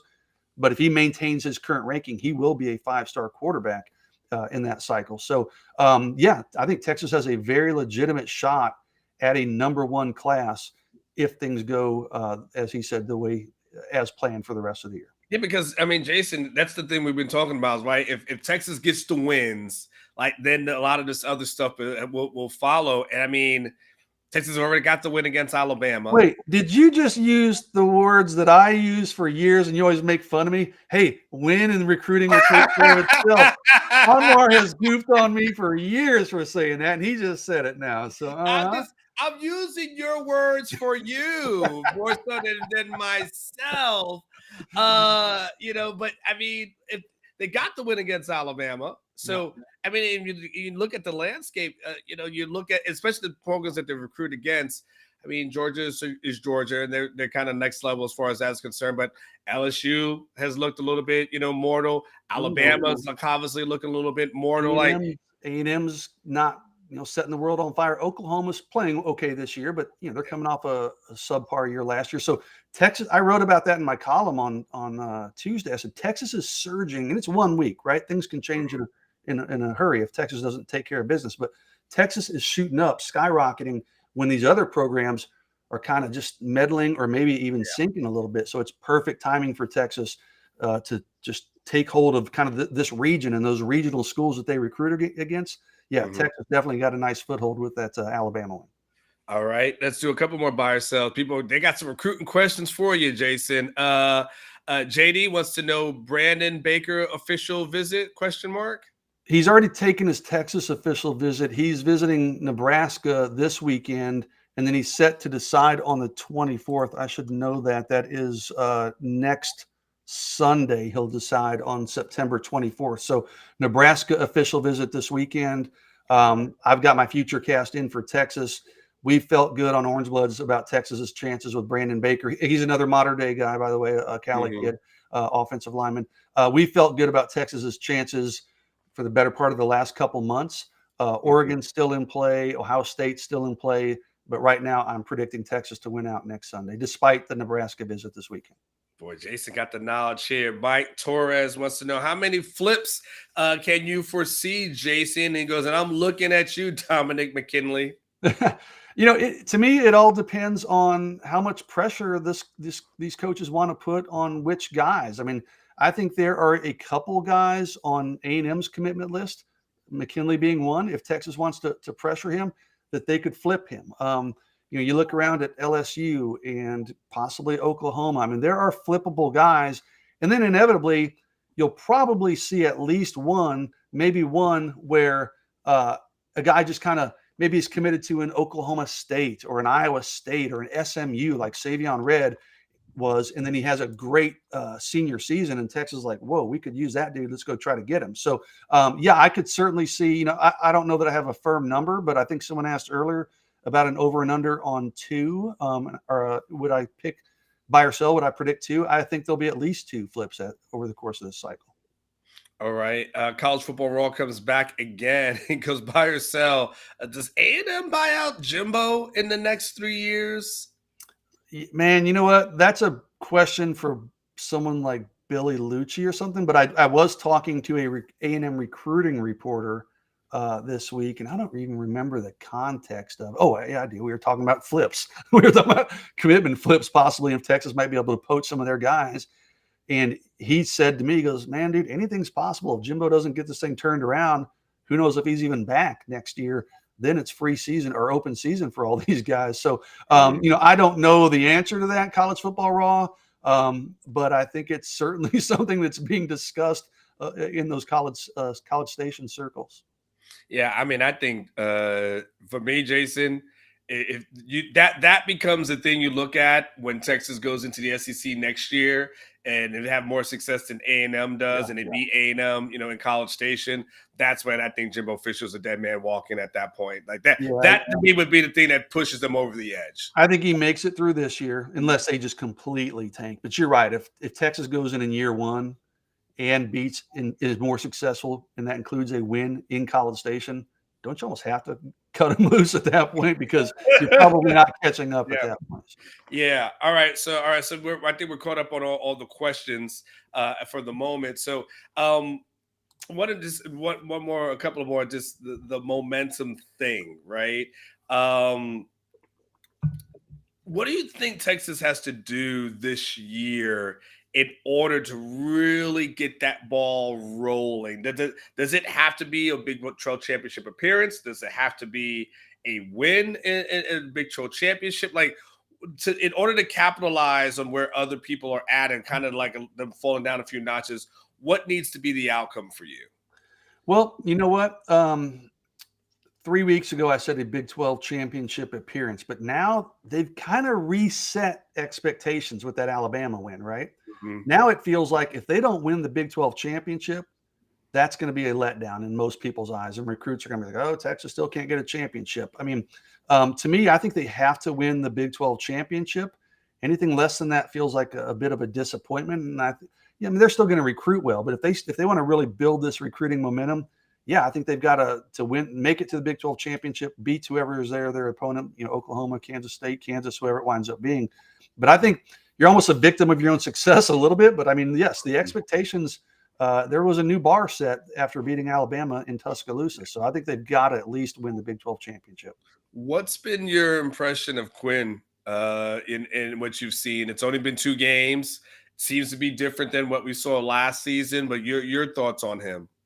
I thought Rice was an up and down performance. I know statistically it was pretty solid. He played a clean game, didn't turn the ball over, but I wasn't, I don't think I graded him, but I was probably a little tougher on him than I think a lot of people were in that game. I think he was fantastic in Alabama. Well, catches let it be known that you had a lower grade for Quinn than he did. He's mentioned that 3 times, 4 times. I was a C plus. No, you know what? I did grade him because we did it in the post game show. Yes. It was like a B plus, and I was a C plus coming out of that Rice game. Uh-huh.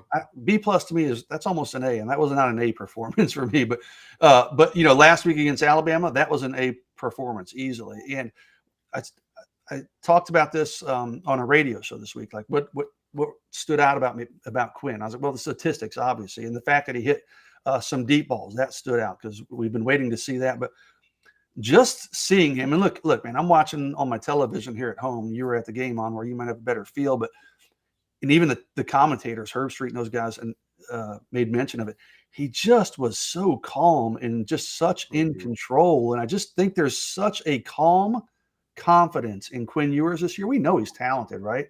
But I was just so impressed with just the mental aspect that in the reads he made were flawless. He just seemed to complete control of that game. Even when Alabama took the lead, personally, I just never really felt that much in doubt. Just the way Quinn was playing and the confidence he was showing, I felt pretty good about Texas still winning that game. That's what stood out to me. Phenomenal performance last week. They need to kind of keep that momentum going again this week. I'd like to see him go out this week and not go back to the Rice standard. Does he have to throw for 350 yards? No, not necessarily, but go out and have an efficient game this week. Hit a deep pass or 2 again to show everybody, hey, that wasn't a one week anomaly. Protect the football, as he's been fantastic protecting the football, and I think Quinn's on his way to a huge season. The last couple I'll let you go, Jason, is what we have seen consistently through 2 games is his defense show up, right? I mean, that whatever you may think about the offense and ups and downs, that defense has been pretty consistent. If this is that Texas defense and this is how they play week in and week out, what becomes the ceiling in your mind?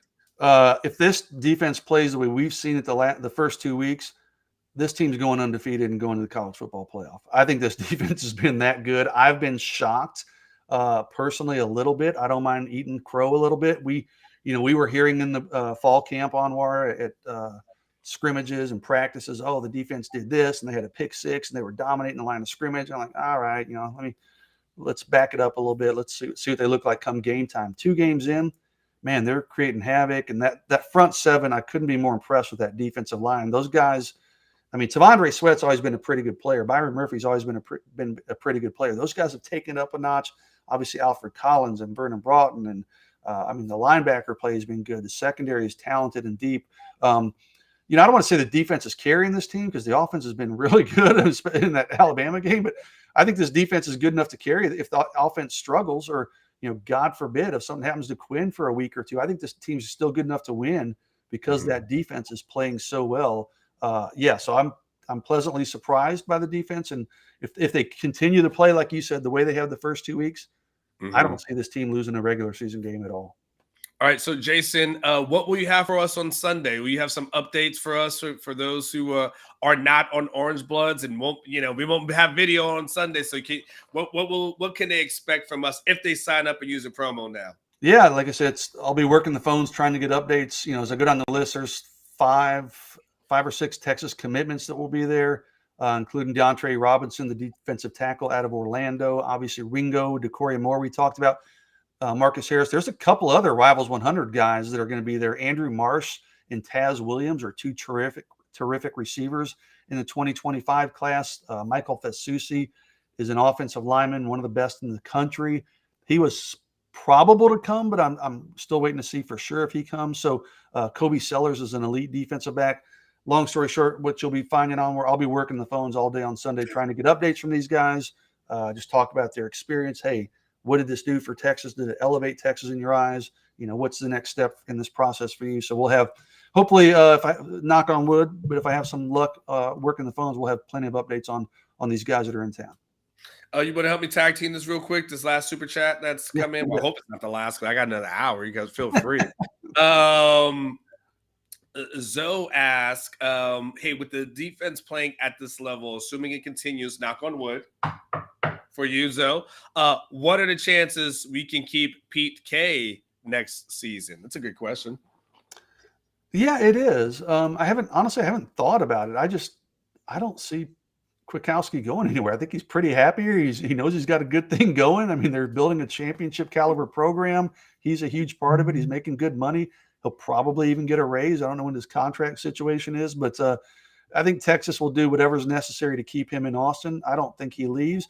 Sark has talked about that repeatedly. Hey, the fact that they've had no turnover on the defensive side of the ball, right? Is that right? Yeah. Is a huge thing for them, and he feels that's why they're taking such steps on defense. So I think Texas keeps Kwiatkowski. I think he's happy in Austin. He's going to make a good chunk of change, and that number will probably even go up. Yeah, I mean, he's making 1.7 now, Jason.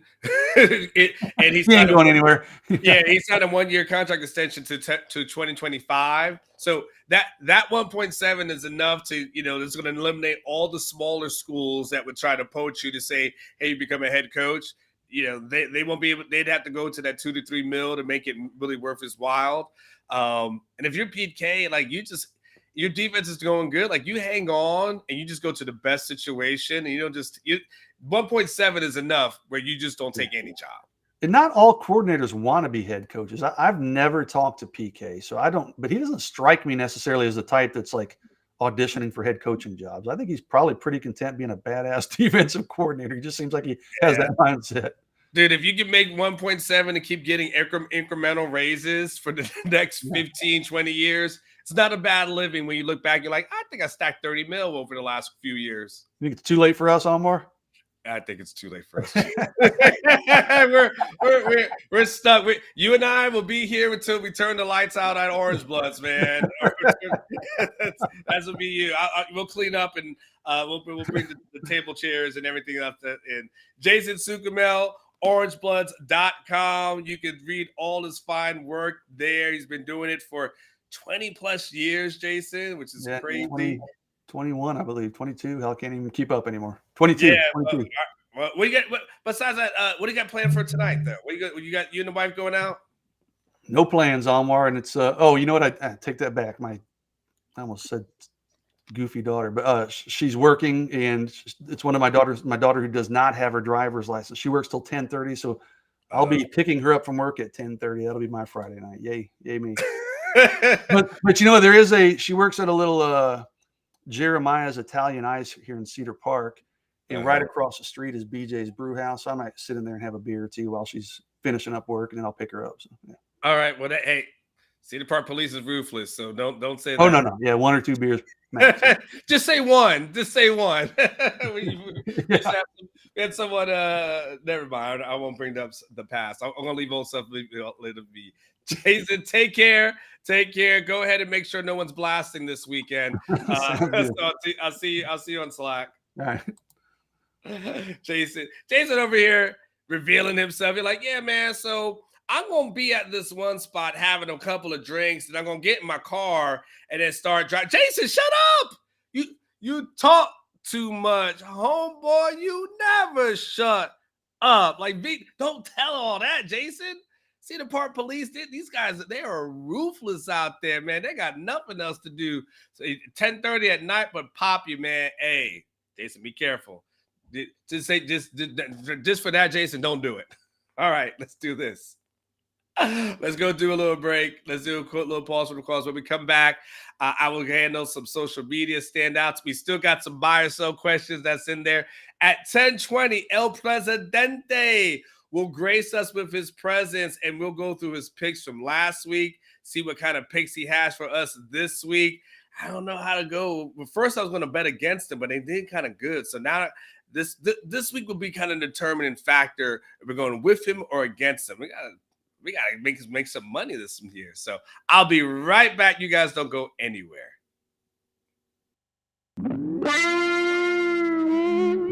Corey Redding, the linebacker from Galena Park, North Shore High School, USA Today rated him as the best high school defensive player in the nation. That's incredible. Today he verbally committed to play his college ball for Max Brown and the Horns. He's the kind of defensive difference maker the Texans hadn't been able to get in years past, so it appears things are changing. This Orangebloods recruiting flashback focuses on one of the most important recruiting wins in the history of the Texas program. Former 5-star defensive end Corey Redding out of Galena Park, North Shore. To completely understand the significance of Redding's commitment, you have to understand the context surrounding the recruitment. Redding's recruitment occurred just 2 years after another 5-star defensive end, David Warren, bypassed the Longhorns in favor of Florida State. New Texas head coach Mack Brown was trying to put the finishing touches on a #1 ranked recruiting class, but he had to overcome the stigma that great defensive players didn't go to Texas and that the Longhorns couldn't go into the Houston area and land a truly elite player that didn't play his football in the suburbs. It wasn't going to be easy for the Longhorns, as Redding's top 3 included Colorado and Arizona, with the Wildcats having a big edge with Corey's brother Chris already in the Arizona program, which had his mom wanting both players to play their college careers together. Colorado was actually viewed as a potential party spoiler, but while Redding was on his official visit to Boulder, CU head coach Rick Neuheisel took the Washington job. And that basically eliminated the Buffs. That left Arizona and Texas to duke it out. And when push came to shove, Redding couldn't leave the Lone Star State. Moments before he announced his decision, Redding informed his mom that he was selecting the Longhorns. He told her, quote, "I'm a Texas boy. I want to go to college in Texas, marry a Texas woman, and have Texas babies," while she broke down in tears at the news. Moments later, he told the world the news. Corey Redding, in 1998-99 season, will be attending the University of Texas. Redding's commitment sent shockwaves throughout the recruiting landscape as Mack Brown's dominance in recruiting in Texas began that day and rarely slowed down for the next decade and a half. The Longhorns finished with the #1 overall recruiting class in 1999, with the USA Today's Defensive Player of the Year representing the cherry on top of a very tasty sundae. Spent time with him and myself, and I was like, I want you to put it on my mind the next morning when I wake up. When I woke up, my hands was holding up that hook sign.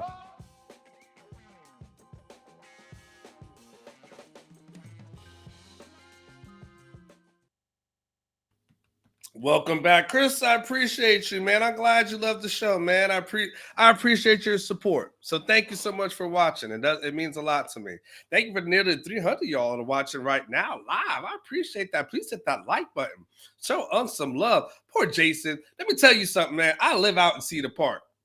You don't want to mess with the police out here. These people are ruthless. Okay, I'm gonna tell the story. I'm gonna tell the story real quick. This poor guy doesn't know the story. I've told this before, but some of you guys might remember. I told it like a while ago. So, in any case, I got a friend of mine. He works over what do you call it? The oil rigs and stuff like that. He works out on the rigs, right? And so I got like in my house, I got like a spot, and I got like a guest house right there. So I let him rent it out, right? And so when he comes into town, he can like rent that thing out, So help him out. I got a little extra change, like go ahead and save. I use that money. I buy some silver with it, So it's an easy way for me to hide money from myself, right? So anyway, dude, it was like about 9:00 at night.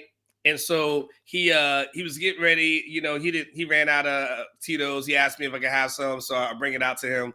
I was like, hey, yeah, you good? He's like, man, I'm going to be in for the night. I was like, okay, cool, man. Go ahead, man. Enjoy yourself, man. I'll see you later. So then I don't know what must have happened. So actually, this is what happened. This is a true story. He actually got hungry and decided that he was going to go out to Whataburger and get something to eat, right? So I live in Cedar Park, and then he was coming back into the community, and they pull him over, right? And apparently because he's got like dark tinted windows, so they notice that he's got like a little, like one of those little vodka bottles, whatever, in the car. Now his cousin had it before, right? So he actually was fine. So what they did was, he said, man, I live right around the corner. I just live around the corner. Like, I live at my brother's house, all of us kinfolk, right? So I live at my brother's house. He goes, I stay, in the guest house right there. So he said, they said, all right, well, listen, if we can vouch for you, then we'll let you go. So they came to the door, right? And you know how the police knock, right? There's a knock, and then there's the police knock. That's what they're doing, right? So they're banging, right? Bam. So then I'll go and I look out. I come outside the bedroom. So my bedroom is downstairs, and I was able to kind of look through, and I got like a glass, that's kind of like a little stained a little bit, but I was able to look through it, and I saw, like, the same way you see Trinity University strong, and the same way I saw police on the chest. And I just know this. If the police is knocking at my house at 11:30 at night, it is not to give away money. All right. They were not there to be, hey, guess what? We just want to wake you up and give you a check for $10,000. I'm like, I said, not my body. I don't know who they're here for, but it ain't for me. I know if they got something for me, they got a warrant. And if they got a warrant, they can come on in. But if they got a warrant, that door is my protection. So I was like, I ain't opening it. So I just let it be. I was like, well, whoever they're here for, whatever happened, I'll just deal with that in the morning. They went back to the car. And it was like, no one answered. You got to go to jail. And they locked them up. So poor guy, right? So I realized, I wait like about 30 minutes or so. And I go back outside. Wait 30 minutes, right? And then, because I'm like, I want to make sure like they're gone. Like, I'll just wait, make sure they're gone, right? And so I go outside and look. I don't see anybody around. I'm like, okay, that's what's up. So then I go to the guest house, right? And I look, and I was like, now all the stuff is on, and the door was open, right? So the door was open. So why is the door not like unlocked? It was open. I was like, oh man. So I was like, oh man, something happened to him. Something happened to him. He must have got locked up, right? So I was like, oh snap. So I the whole night I'm waiting for, and I don't see, he doesn't come back. I call him, he doesn't answer, this and that, right? So I fall asleep, and I wake up in the morning, and I check the Travis County arrest record. And I realized that he had gotten arrested, and it said like DUI. So he eventually gets out, right? I actually tried to get a bail bondsman for him, whatever, but he got out. His girl that he was dating at the time lets him out, right? So he calls me on his out. I was like, man, what happened? He tells me the whole story. He goes, yeah, man, they said if they would let me go, they would say that they're gonna knock on the door and see if you answered, then they was gonna let me go. I was like, damn it, man, but man, why did they call me, man? Like that, man, I don't know. I was in my room, man. I don't even know, but man, they should have called me. Like, man, you know how the police be. You know how the police be. You know how they did. Man, they did you dirty, man. They did you dirty, dog, man. They should have called me. If they called me, I got you. But they didn't call me. See, they did you wrong, man. You know how the Cedar Park police be. So needless to say, I Uber everywhere now. I'm a Ubering fool, boy. I'm like, I am not messing around. I Uber. They got They got a karaoke place here called Top Spin in Cedar Park. Good place to hang out on a Friday night, man. I Uber there. I Uber back.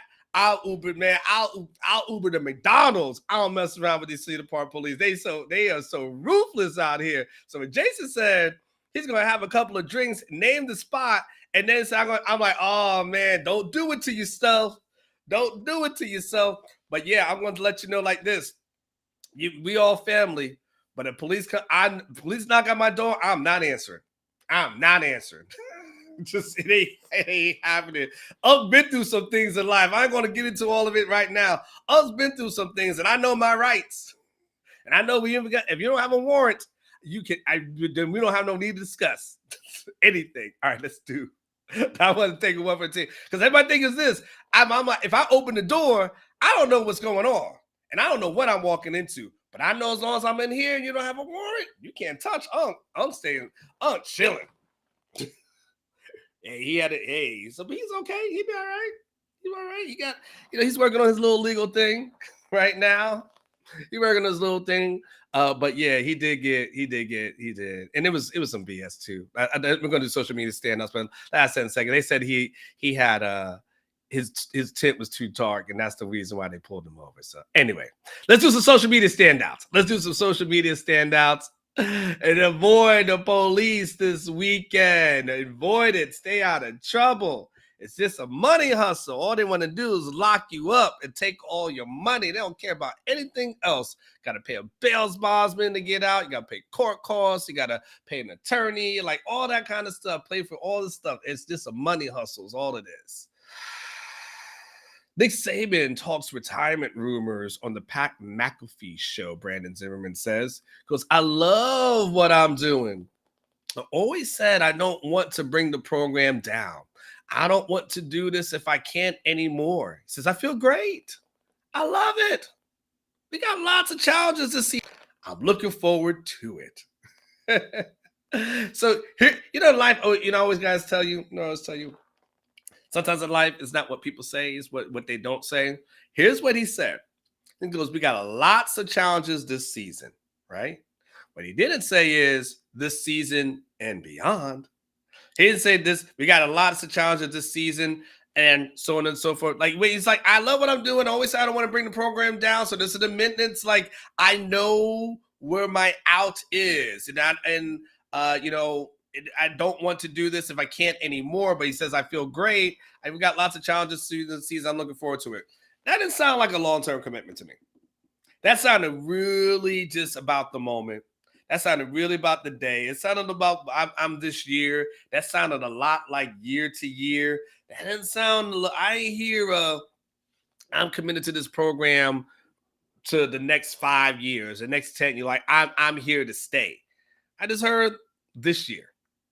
And because I only heard this year, and I ain't hear you say about future years, I'm just saying, I predicted since last year that the Nick Saban dynasty was going to come to an end soon.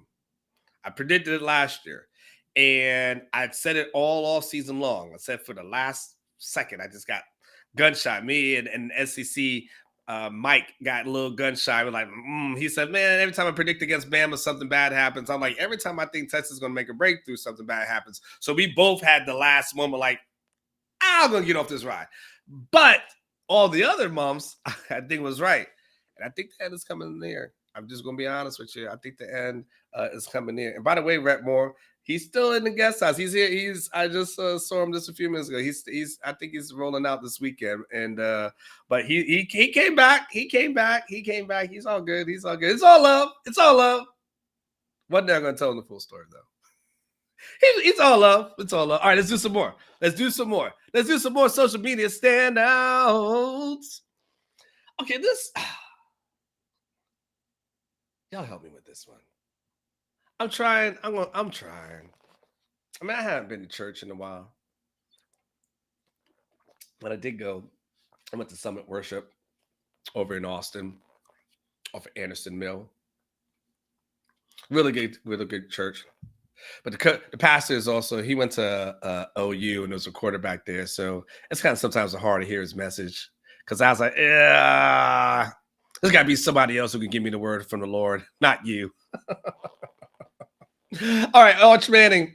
Because we talk about Texas OU, I'm like, Pastor, stay in your lanes. Stop talking about Texas OU. I don't want to hear nothing about this. Man, stay in your lane, Pastor. I think his name was I think it was Eric Clark. Was his name? I think he still used to be quarterback. Let me see. I think it's just keep that up there for a second. I just want to make sure because you guys might remember him. I think his name is Pastor Clark. Summit Worship. Summit Worship Center. I think it's Pastor Clark is his name. Eric Moore at Summit Worship. Do you guys remember a quarterback at Oklahoma called Eric Moore by any chance? Money B. See, Money B goes has to do it. Too broke. Just email me. We're not gonna have a religious conversation. Arch Manning. We just email me. We can talk about that. Arch Manning is now projected. Like, I appreciate the question, too broke. You're like, well, what stopped you going for church, Anwar? It's like now that just gets we just going way off the rails. Okay. Shout out to Pastor Moore. He's cool people. Arch Manning is now projected to make $2.9 million through NIL this season. That is more than every player in college football except Shedeur Sanders. That is $300,000 more than Caleb Williams, 1.1 more than Travis Hunter, 1.5 more than Marvin Harrison Jr. That is also more than the base salary of more than 85% of the players in the NFL this season. He hasn't taken a single snap yet. Can I call BS on this? What are they basing this on? You guys who are here in Texas, you guys who are here, I mean, how many ads have we seen with Arch Manning on there, right? We saw him do one fundraiser and that was about it. We saw him sign a card and that's been about it. I mean, there's nothing like that. I'll tell you this. I'm going to tell you this. There are coaches out there who are getting very upset, who do not like these calculators that are being done that says this is what guys are getting paid for in NIL, because you know what happens? Then those guys are going into the coaching offices and saying, this is what I think I'm worth. And coaches are like, why are you? No. So this whole thing, like I'm calling BS on that. I'm calling BS on this whole thing. Like they're projecting it and they're guessing it for some sort of math, but we haven't seen one iota of anything that would suggest that Arch is bringing that home. Like you can project what you think his value is. You want to project his value, that's one thing. But if you're just taking a guessing game, I'm just calling BS on the math, because at that point, show it to me. Show me how you come to. I can go to an NFL contract and I can show it to you. It's real simple. Show it to me. Show me how he's making this money. You know why you can't show it to me? Because it doesn't exist. Because you're making it up. Because if it's truthful, then you'd say he's getting this ad, he's getting this NIL, this and that. They didn't say I did a public record search. They didn't say they learned through stuff. They're just guessing. I'm tired of just making up stuff, man. I just wish that sometimes, like, I wish we could go back to the day where people just couldn't just put crap out there and it just seeing if it sticks and no one holds them accountable. That just makes me old. That's my rant. That's my get off my lawn. That's my all that type of stuff. That's why there is a value to journalism and real journalists who do their things. I'm not saying necessarily newspaper people, there's websites and all that, but real reporters who actually do stuff, as opposed to people just come up with this crazy crap and throw it against the wall and see if they stick. All right. I'm moving on. All right, let's do another one. Okay. El Presidente is going to love this when he comes in on the show as well. Colorado State coach takes a shot at Coach Prime. Coach Prime's putting 50 on boys. He goes, when I talk to grown-ups, I take my hat and glasses off because that's what my mother taught me, is what was said to Dion. Now, here's the deal.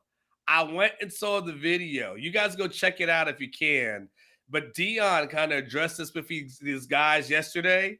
And Dion started with, oh, So he goes, I'm sitting in here trying to break down film, and I hear this. He goes, oh, so now they're going to make it personal.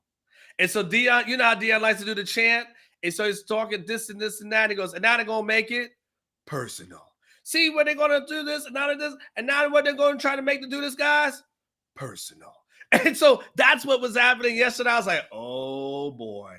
They about to get run over, boy. They are, man, Shador. I was looking at Prize Picks, and I was thinking to myself, let me do the under or the less for the Prize Picks, because this. But now I'm like, oh, Dion takes it. You don't need to give a competitor any kind of ammunition to make something personal. You know how like Michael Jordan would just make up stuff out of his head in order to make these personal. But now you made this thing personal with Dion. You made this thing personal with Dion, and you want to say like how he's disrespectful of this and that, glasses off, this and that. You made it personal. The thing about that, what Dion's done so amazing is that he's got it where an attack against me is an attack against us. So they're not coming for me, they're coming for us. And because they feel that way, they will drop 50 on them. I will take the more of every single bet that is involving Colorado and Colorado State. Oh, Colorado gonna open up that can. I'm taking everything. I'm betting everything on Shador this weekend. They gonna get trucked, as we used to say back in the day. You are about to get trucked. It's gonna be some Craig and Friday stuff. It's gonna be Smokey looking at like, you got knocked the blank out. That's what's about to happen in this thing. Next one. Do it. There we go. I told you I was in a good mood. Check this out. Doc Texas points out that OG Oscar Giles, which I kind of forgot about, is defensive. He's an assistant coach over there at Wyoming. He will be returning to DKR. It looks like his title is, well, this is interesting, as associate head coach / head freshman coach. So he must have a freshman team out there in Wyoming, I'm guessing. Defensive run game coordinator / defensive. Dang, man, how you put that on a business card? Like what? Like, dang, dog, your business card is longer than your name. Like, what is? Choose one. Associate head coach, head freshman coach, defensive run game coordinator, defensive tackle. He got everything covered. OG does. But yes, Oscar Giles, former Texas coach, did a really good job, I think, when he was here. He will be roaming the sidelines in Wyoming, unfortunately, watching his guys get worked and run over in this upcoming weekend. But yes, OG will absolutely be back here in DKR. Okay, let's do a couple more before we get into our main man here. Thank goodness. Finally.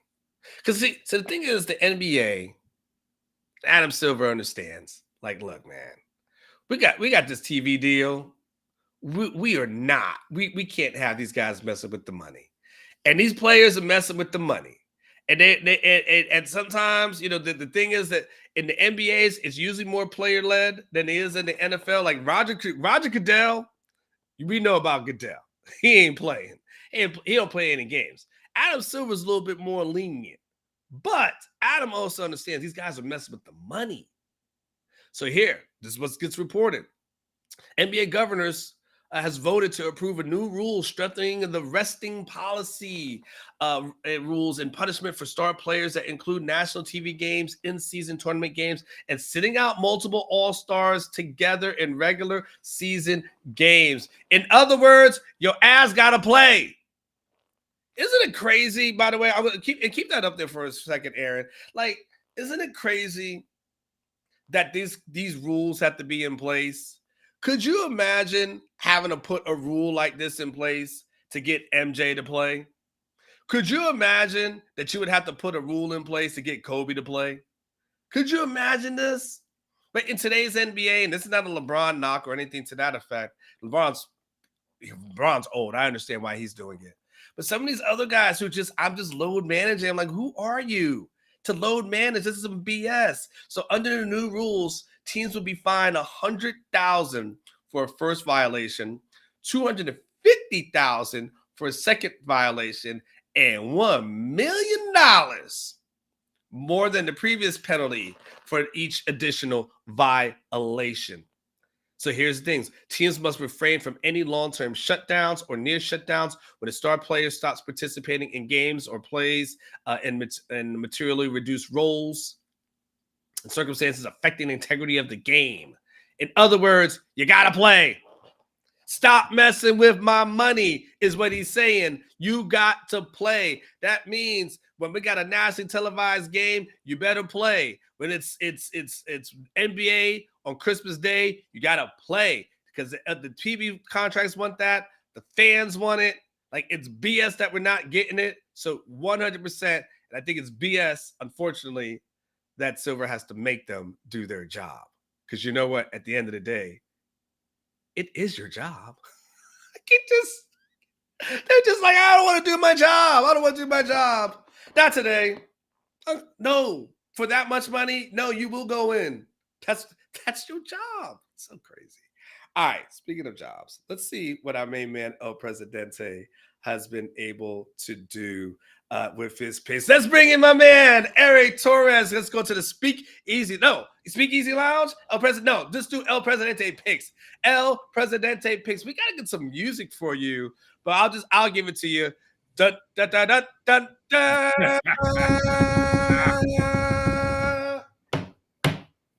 My man, how are you today? I'm doing great, fantastic. How are you? Let's go through. Aaron, do you have his record from last week? Let us show El Presidente's record from last week. You came back a little bit stronger, 3-2, after a horrible week one. So you're back stronger than ever, and you're now up to 4-6 with the possibility of climbing above 500. How do you feel you did last week, El Presidente? Well, I feel I did great. I feel like I was cheated a win off of the record because I did say money line as well as Texas is covering. So I think that 3-2 should be 4-2. But who's keeping record? 4-1, right? Yes. Yeah. No, yeah. So, I'm feeling good about everything. But I got to ask you a question. Go for it. My daughter turned on the podcast a little while ago, and she goes, Dad, why is he wearing a Trinity University shirt? Does he not know that is the nemesis of your alma mater, Austin College, and where my daughter goes? So tell us the story about your Trinity University strong shirt. It's a real simple story. My good friend's son was who's kind of like a nephew of mine. He went to Trinity. He played on the football team for last year. He was a freshman on the team. Gotcha. Got a shirt to support him. Yeah. He is transferred now to Georgetown, and now I just have a shirt to wear. So it was raining outside, and so I make sure I put it on. But that's really it. There's no deep story other than my friend's son gave me a shirt. I got you. Okay. And I wore it. That's about it. I am so shocked that this one Trinity shirt has evoked so much from people in the chat. Your daughter, and by the way, I didn't even know Trinity University had a nemesis. I didn't know they I couldn't tell you their rivals. I couldn't tell you. I don't know what their mascot is. I'm assuming they have one. Who are they? The Trinity University. Trinity Tigers. Are they the Tigers for real? Or are you just messing with me? It's great. Hey, you know what? It's a great school, and they regularly beat everybody like a dog. I mean, they do a good job with all of their programs down there, and everybody is trying to achieve what they have. So and it's a great little town. It's my favorite place to go watch my daughter play college volleyball. My daughter's at Austin College. So when she saw that, she was like, what is he wearing? Got to send him a shirt. All right, well, send me a shirt, man. I'm not false. I'm not claiming anything. I'm just claiming that I claimed that it was raining outside and I needed a shirt to put on. And then I just ended up wearing this. I know nothing about Trinity other than it's in San Antonio. Okay, that's it. That's all I got. Got you. Anyone else? Tell your daughter I'm so sorry. It's all right. Tell her go down to the campus bookstore and get me an extra large, mail it, and I'll wear it next week. How about All that? right. Sounds good. Sounds good. We are do that for that. Let's go to your first game and your first prediction of this week. You got a Minnesota versus North Carolina. Minnesota at that +7.5 versus North Carolina, and an over/under of 50. Where are you leaning towards on this one, El Presidente? I really like where Mac Brown's club is right now. It's a home game for North Carolina, but for me, it comes down to quarterback play, and I think we both would agree on this that North Carolina has a pretty dadgum good quarterback, and I think he's going to be one of those legit first rounders when he comes out. So, when I see this 7.5 point, and I've seen Minnesota's offense, and I haven't seen anything too crazy. I remember watching them the night that they played Nebraska, and they couldn't get very much going. Give me North Carolina. I think that's a gift on the offensive side of the ball. I really like North Carolina. I like the way they're playing. I like how they, pretty much beat the dog out of that SEC school in South Carolina. So I do like the Fighting Mac Browns and Gene Chiswick's at home versus Minnesota. Okay, I like that. The Fighting Mac Browns, Drake Mays over there. I mean, they will definitely put up points. That's the good part. They put up points. They do put up points. I just don't think Minnesota can put up enough points. And Gene Chiswick's in year 2 of being defensive coordinator back, and I feel like they're better on defense right now. And you shut down Spencer Rattler. What is this guy from Minnesota going to come in and do? I don't see that's going to be a track meet type of game or back and forth type of game. I think Mac Brown covers that one fairly easy. All right, so the first pick is in, and he's got UNC with that +7.5. Let's see if we keep it going. Oh, this one's gonna hurt now. Hold on. Wait. I went to the University of South Florida. Now that's this one here. Now I'm mad at USF though. I'm mad at USF because they screwed up, man. Like they're now trying to get a stadium built, on campus stadium. I'm like, well, congratulations. We can have that built so we can see the classic battle versus Florida Atlantic. Like, thank you. Like, UCF went ahead and they won in the arms race and left USF behind. So I'm okay with them learning their lesson, but Alabama, I think this is on the road, if I'm correct. Correct. USF. Alabama -32 versus USF, over/under 61. Your thoughts on this one? Empty your money marketing accounts. This is going to be a pissed off Nick Saban, and this is going to be I just wonder, I would die to have been a fly on the wall in Nick Saban's meetings this week, after sorry about that. Yeah. I mean, them dogs know. Dogs know. Yeah. After, the way his team performed. And unfortunately,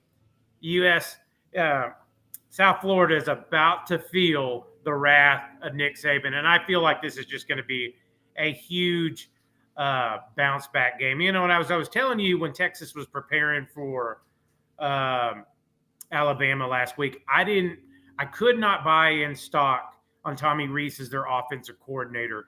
And I guarantee after the Texas game, we're going to see a little coming out party for him. We know he can throw the deep ball, but you got to get him some more play action, some more running game. And I just think that we're going to see a full tort Alabama rebound game, because now all this rhetoric this week, Nick Saban's going to retire, things like that. He's past his prime. I saw some people comparing him. Well, it kind of looks like the end, like Mac Brown's run at Texas. There ain't no end in the GOAT. That just motivates the GOAT to be better. And like I said, empty your money marketing accounts on Alabama this week. I can tend to agree with that, actually. I think it's definitely going to be a bloodbath for sure. You actually got me pretty convinced now so far. I'm feeling good. I'm feeling good about where you're at. I like it. I like where your head's at. Let's go ahead and do another one. Okay. Alabama to crush my USF Bulls on the road. which is fine. I'm mad at them for getting left behind, so they kind of deserve it. Colorado State versus Colorado. I just had on there Yes. that Colorado State coach decided he's going to talk a little bit of smack to Dion and get him. He said, I don't care, and decided he was going to go ahead and do it. So how do you see this one going? I don't know what Norvell was thinking when he started making those comments, but why would you poke the bear of all things with college game day coming and as much hype as that program? And look, I wasn't a believer in Dion week 1, but I sure am now week 2 after they covered for me last week. And guess what? I'm all about dropping my kids' tuition fund on a very upset Deion Sanders, because he does take things personally.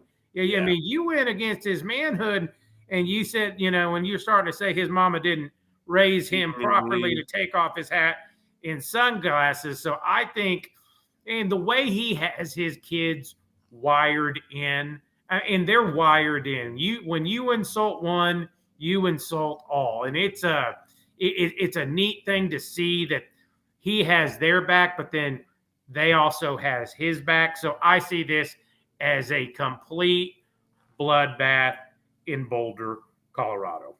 I couldn't agree with you more. El Presidente, I'm going to be honest with you. Week 1, I wasn't feeling it. Week 2, I was like, okay, getting back. I feel like week 3 right now, you got me sold, man. I'm feeling good. I actually usually don't bet on games. That's really not my. I like fantasy betting, like the prize pick stuff. But right now, though, El Presidente, you got me cooking. You got me cooking in grease right now, El Presidente. I like it. Daddy's going to get himself a new car. There we go. My car is being held together by tape right now, so I need to get a new car. Yeah. Don't worry about your kids, your son's education. We'll figure that out later. Listen, I tell my kid all the time, you're going to college in one or two ways: your books or a ball. Yep. Daddy ain't paying for it. So it is what it is. Books or ball, ain't daddy. That's exactly right. All right. Let's do another one. Another one. I got two more. This is an interesting one. I'm fascinated. What made you think about South Alabama versus Oklahoma State with only +7? Yeah, only +7. So that kind of just shocks me because, Oklahoma State, they did go down to Arizona. That was one of my losses last week. They did go down to Arizona State and beat Arizona State there with their 3 rotation quarterback system. And they're still going to play all 3 quarterbacks this week. But this is my upset special of the week. I am going to take South Alabama and the Major Applewhite-led offense that they score a lot of points. And I'm going to take South Alabama on the road. Now, let me remind you this South Alabama team. This is the same South Alabama team that lost 52-51 versus UCLA at UCLA last year. I mean, these guys can score a lot of points. They got a great air-it-out raid passing game. Now, they struggled a little bit with Southeastern Louisiana last week, but they won. And they did lose to Tulane at Tulane week 1. But give me South Alabama to cover the 7 in Stillwater on the road Saturday night. This is fascinating. Upset alert. Upset alert for me on this one. I like where your head's at with this. I'm because your first 3 picks seem so good. Yep. I'm going to go ahead and ride with this one. Now, the last one is going to be the one that makes it. This is either going to make me feel good or it's going to make me feel a little bit bad or upset. So let's get to our last one and our last game from you. Obviously, Wyoming +29 versus Texas at home under the new lights at DKR. The LED is coming. You give me your thoughts on this one. Here it is. It's the classic game. You just shocked the world the week before. How do you respond the week after? And reading everything that I've read this week, I know they had a private teams players meeting and things like that. And you want to come back. You want to, put forth your best effort, especially after the game, because, it's a trap game. Do not take Wyoming lightly. Craig Bowles is the head coach there. Give you a little history lesson on Craig Bowles, former architect of those great Nebraska defenses during the day. When he was the defensive coordinator there, he's been at Wyoming for a while. I think the average age on his team is 23 to 22 years old. Takes a lot of graduate transfers. I bet against him week 1. And what did he come out and do as a 14-point dog? And he beats Texas Tech at home. So this is that classic letdown spot that I am worried about as a Texas fan, but also as a Texas bettor. I'm one-on-one with them this year. I feel like the game's going to start out slow. The one thing that we haven't seen from Texas yet, and I think you'll agree on this, Anwar, we have not seen Texas really establish the dominant run game. And we know one of Stark's bell cow things is, hey, I'm going to have a 1,000-yard rusher. And, I don't think Baxter's going to play this week. Why would you play him this week with conference starting a week later? If he is in any doubt, leave him on the bench because you have a plethora of horses in the stable. I think the game will start out slow. I think the game will start out where Texas is going to come in and say, hey, we're going to establish the damn run through hell or high water on this game. Like they kind of tried to against Rice. And I think it's going to be very vanilla in playing game plan this week as well. So give me Wyoming plus the 29. I think Texas runs away with it at the end. I think it's going to be one of those games that everybody plays this week. But I can see Wyoming catching a touchdown at the end to kind of mess up the line. So give me the Wyoming plus the 29 at home. It's going to be a great crowd. It's a night game. We're going to see how the lights work. And Anwar, I know we haven't had a chance to talk yet, but you were at Alabama last week. Yeah. How amazing was that atmosphere? I've never been a part of anything like that. And I've done this. You've done this a long time. I'm kind of interested to see how you like that whole thing, how that shaked out for you. Oh, it was amazing. I've never seen anything like it. There's nothing on a pro level that comes close to what we saw there. I told people this week, I mean, every time there was a break in the action, it was like a concert in there. Like they dim the lights, that sound system starts going. There's a DJ going there, or they're singing songs. The country songs or hip hop songs. And, yes, I mean they did the wave with their cell phone lights. Yes. I mean it was the most electric road environment I think I've ever seen, as far as on any level. On any level, and on top of, I sent a tweet out to CDC Sunday morning, and I go, I hope your staff, because how he always says, when I bring my staff on the road, we take something. I go, CDC, I hope you were watching, because that was the most electric place, and that's what Austin needs. Austin needs to turn into that. Yeah. That type of environment, because I think we all can agree Austin can sometimes be the wine and cheese crowd when you're watching a game. Correct. And it with us transitioning into the SEC, that's the type of environment we need to be. We have to be. I think Steve Sarkisian would die for that environment in Austin. But again, I just see.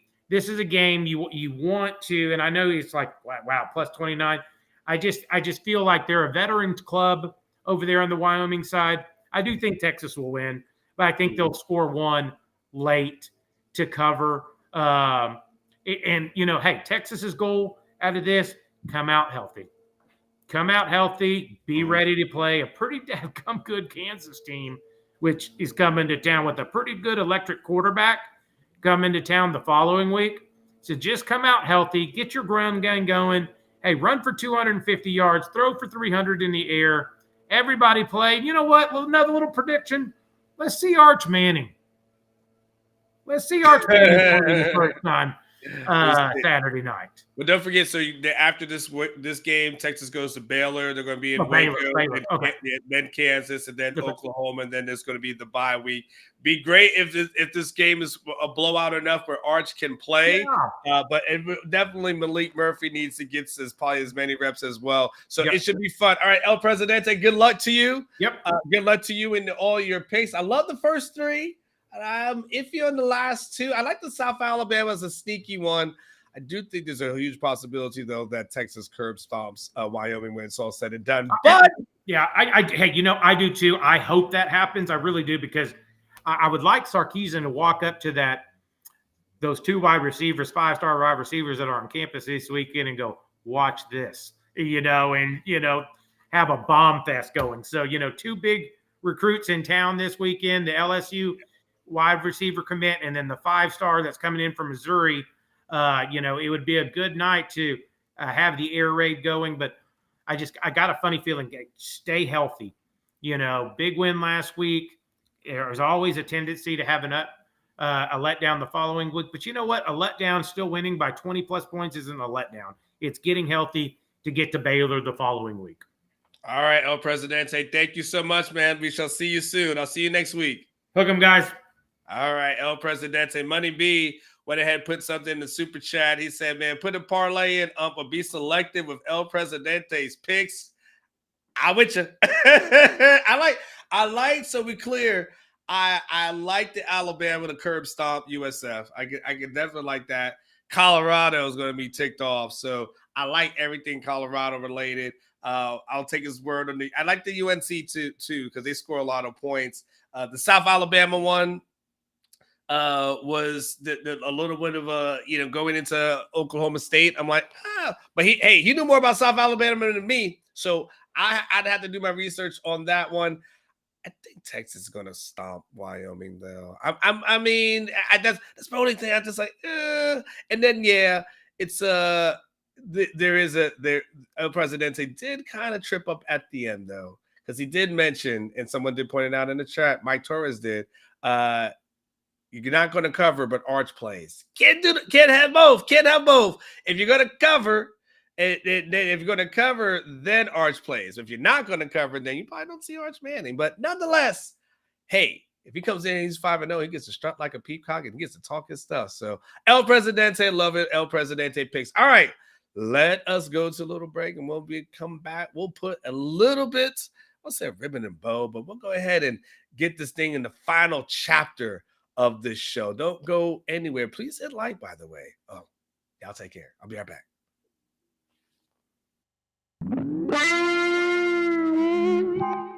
This Orangebloods recruiting flashback takes a look at a player that was the first commitment of the TCU class of 2020 and became the last signee of the Texas 2020 recruiting class, with a little stopover in Waco in between. That's right, Texas senior defensive back Jahdae Barron had one hell of a recruitment before eventually developing into one of the most important remaining players from a somewhat disastrous 2020 recruiting class. For those that might not remember, Barron finished as a mid 3-star prospect in the Rivals.com rankings, while finishing 79th in the state and 72nd in the country as a cornerback. Should note for the record that I had Barron ranked as a 4-star prospect in my rankings and the number 30 overall prospect in the state. When we look at his recruitment, things really started to heat up following a junior day visit in February of 2019 to TCU and Gary Patterson. After visiting on the junior day in February, Barron committed just a couple of weeks later, citing that Patterson's track record of developing players was a big reason for his decision. Yet a little more than a month later, Barron backed out of his commitment to Patterson, primarily because his offer list started to take off shortly after his commitment, with the likes of Oklahoma State, Tennessee, and Arizona jumping into the mix. Before his decommitment, he actually took an unofficial visit to the 40 acres, although the Longhorns didn't offer. Fast forward to June 22nd, and Barron announced his commitment to Baylor. From that moment on, all the way through the rest of signing day, Barron was solid as a rock to the Bears, even in the aftermath of the departure of Baylor head coach Matt Rule. Things changed for Barron in April as he asked for Baylor to release him from his national letter of intent. Quote, "Thank you to the Baylor Nation for embracing me," he said on Twitter. "Today, I requested an official release from my NLI to Baylor and will begin looking for a new school to pursue my athletic dreams and career goals." 8 days later, Barron committed to Tom Herman's Texas Longhorns. Flipping Barron was a huge win for defensive backs coach Jay Valai, who had only been in Austin for a few months when he landed Barron. Barron was the 20th and final signee to a 2020 recruiting class that finished 16th in the nation. While Bijan Robinson is famously remembered as the headliner of the class, Barron was one of the 3 lowest rated prospects in the entire group, according to Rivals.com. Of the 2 players ranked lower than Barron, one of them was none other than All-America linebacker Jalen Ford.